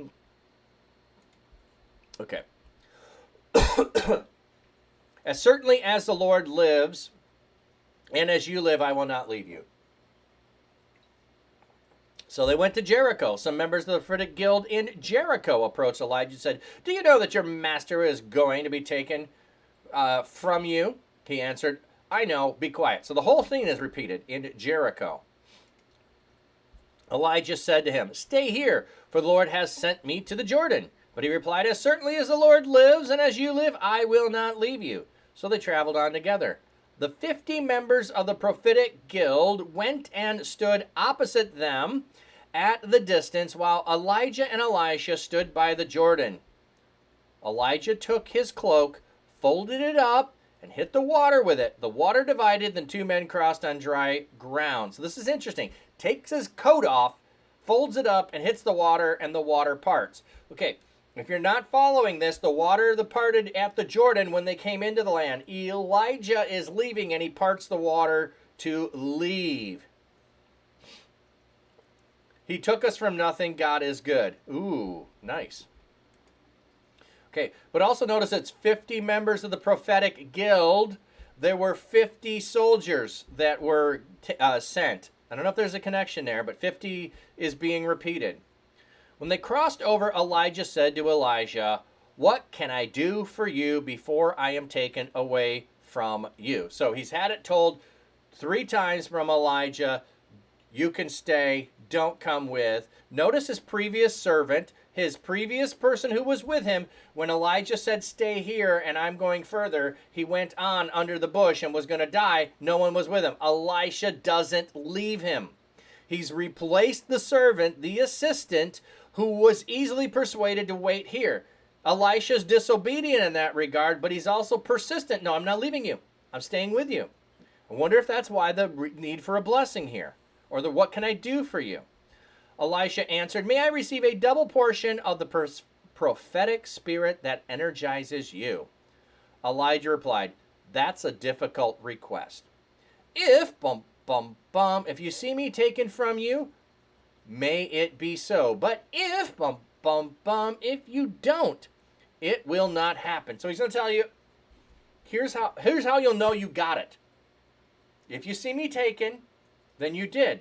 Now, there are times where Elijah I think it's just Elijah, or Elisha, not Elijah, talks to someone and says, hey, can you see that? And he opens the eyes of the other person. So I think this is a matter of, if you already have this amount of a gift to be able to see in the supernatural, spiritual realm of things, then if you see that, then you know that you've got it.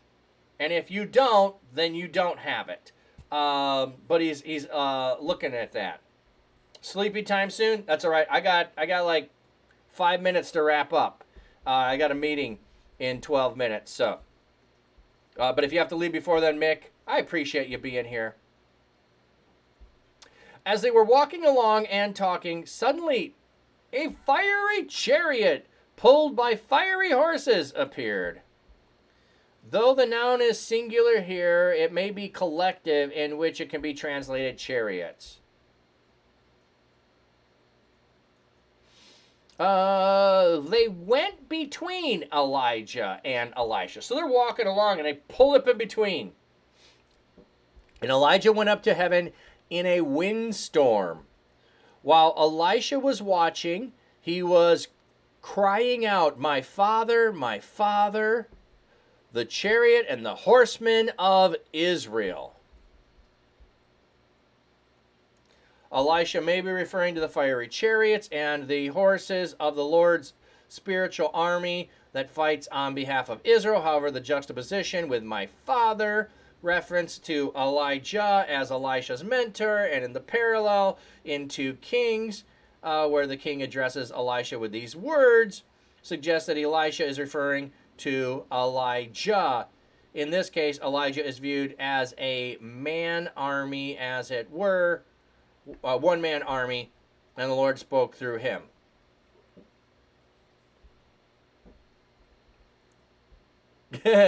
God, I hear you. Here's an Uber.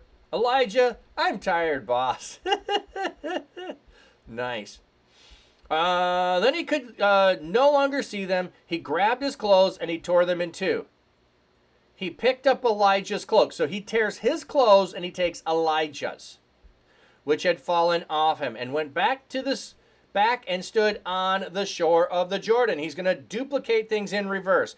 He took the cloak that had fallen off Elijah, hit the water with it, and said, "Where is the Lord, the God of Elijah?" And when he hit the water, it divided, and Elisha crossed over. When the number of the prophetic guild of Jericho, who were standing at a distance, saw him do this, they said, "The spirit that energizes Elijah rests upon you."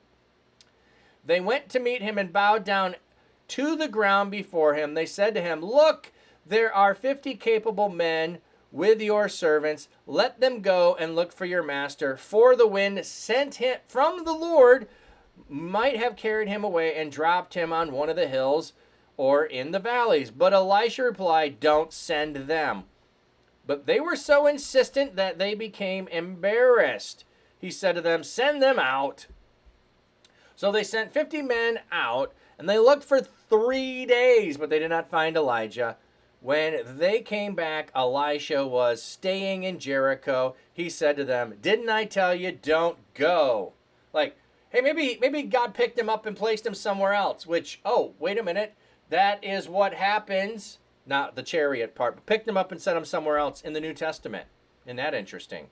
With Philip and the Ethiopian eunuch and the chariot that the Ethiopian eunuch's in.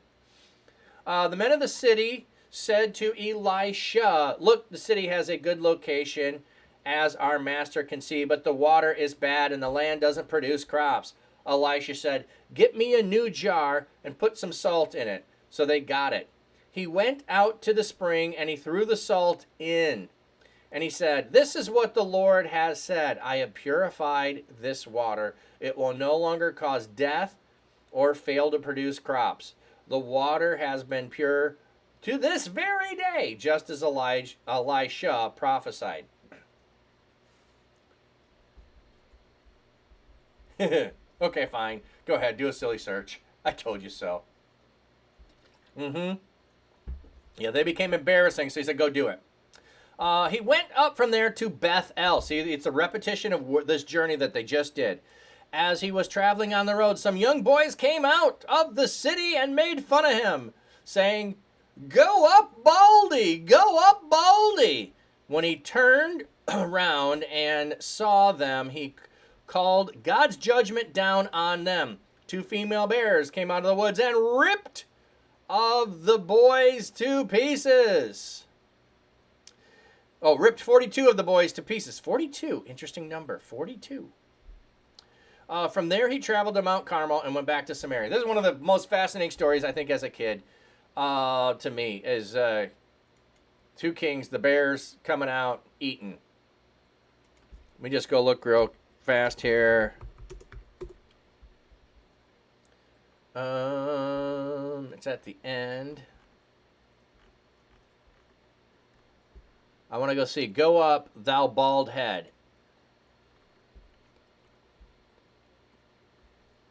So we have going up, Allah. The little children out of the city mocked him and said unto him, Allah, thou Mount Baldhead. Oh, sorry, thou bald head. Go up, bald head. Okay, there's our word we want to look up, bald head. Kereah. Strong's H, 7142. Kereach. Kereach. Oh, we had the question earlier about cleanness. Here, there were some instructions about shaving head and being clean or unclean and being able to go into the temple or not go into the temple. Baldness does not an exclusion. So that could also have something to do with Corinthians that he was referring to, but he's in a Gentile context, might not be. Okay, I thought there was something more, but anyway, yeah, I know I can't postpone the... Oh, can I snooze it one more time? I can! I snoozed it one more time. Yay! Okay. I saw it was coming. I thought I had used all my snoozes. Okay. We won't have that coming in and interrupting. But there we go. We made it through. We made it through 2 Kings 2. Okay. So there we have it. Good stuff, everybody, today. Enjoyed it very much. Love the conversation. Again, I think we're supposed to wrestle with Scripture. I think we're supposed to do it in community. The way that Paul is trying to do it in 1 Corinthians with the Corinthian church. He is giving instructions with them.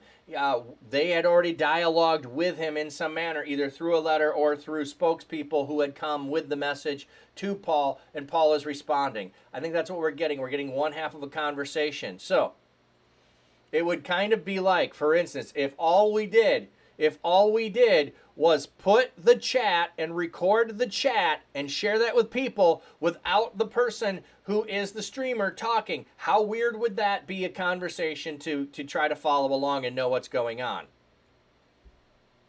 Wrestle with God and break a hip. Yeah, you can, if you know. But you also can be blessed. So, yeah, especially with the letters in the New Testament. We, like, not the Gospels, the letters. They're one side of a conversation. So, all right. Let me give you all a blessing, and we'll be on our way. We'll be on our way. Let me find someone to raid here shortly, too. May God's seeking comfort find you. May his loving arms bind you. May his might protect you. May his wisdom direct you. May the joyous love of Jesus Christ be with you and all those you know, both now and forevermore.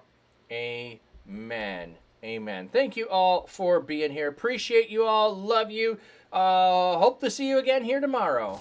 Cat pastor, dashing through pages, Chronicles, Gospels, prophets, sages, Leviticus, laws to Paul's fine phrases, turning them corners, no spiritual mazes, Genesis to Revelation, so divine, flipping scripts, endless grace you'll find, Psalm singing sweet unbroken lines, hitting that rhythm, wordplay refined. Anybody in here blessed? I'm blessed. Anybody in here blessed? I'm blessed. Bible in 1 year, we don't rest. Anybody in here blessed? I'm blessed. Wake up early, the dawn's light shimmers. Spiritual breakfast, soul food dinners. Isaiah's vision, Ezekiel's figures. Walk through the fire, no one limbers. Kings and judges, prophets profound. Plowing the word, no mythical ground. Verse after verse, wisdom's bound. Heavenly soundtrack, soul's urban sound. Anybody in here blessed? I'm blessed. Anybody in here blessed? I'm blessed. Bible Bible in 1 year, we don't rest. Anybody in here blessed? I'm blessed. No shortcuts, all divine routes. Listen to the whispers, no room for doubt. Parables drop stronger than gold faucets. Souls hydrated from divine prophets. Study the book, change perspectives. Carefully crafted, not too subjective. A year to reflect, learn and perfect. Patterns of grace that time can't deflect. Old Testament drops, deep and so real. Kings and warriors, covenant seals. Split that Red Sea, divine reveal. Commandments written, not made of steel. Bethlehem birthed to cross on the hill. Unfolding the blessings, pastor with skill. Scripture flipped, every verse fulfilled. From Eden's garden to Jerusalem's thrill. Anybody in here blessed? I'm blessed. Anybody in here blessed? I'm blessed. Bible in 1 year, we don't rest. Anybody in here blessed? I'm blessed. Wake up early, the dawn's light shimmers. Spiritual breakfast, soul food dinners. Isaiah's vision, Ezekiel's figures.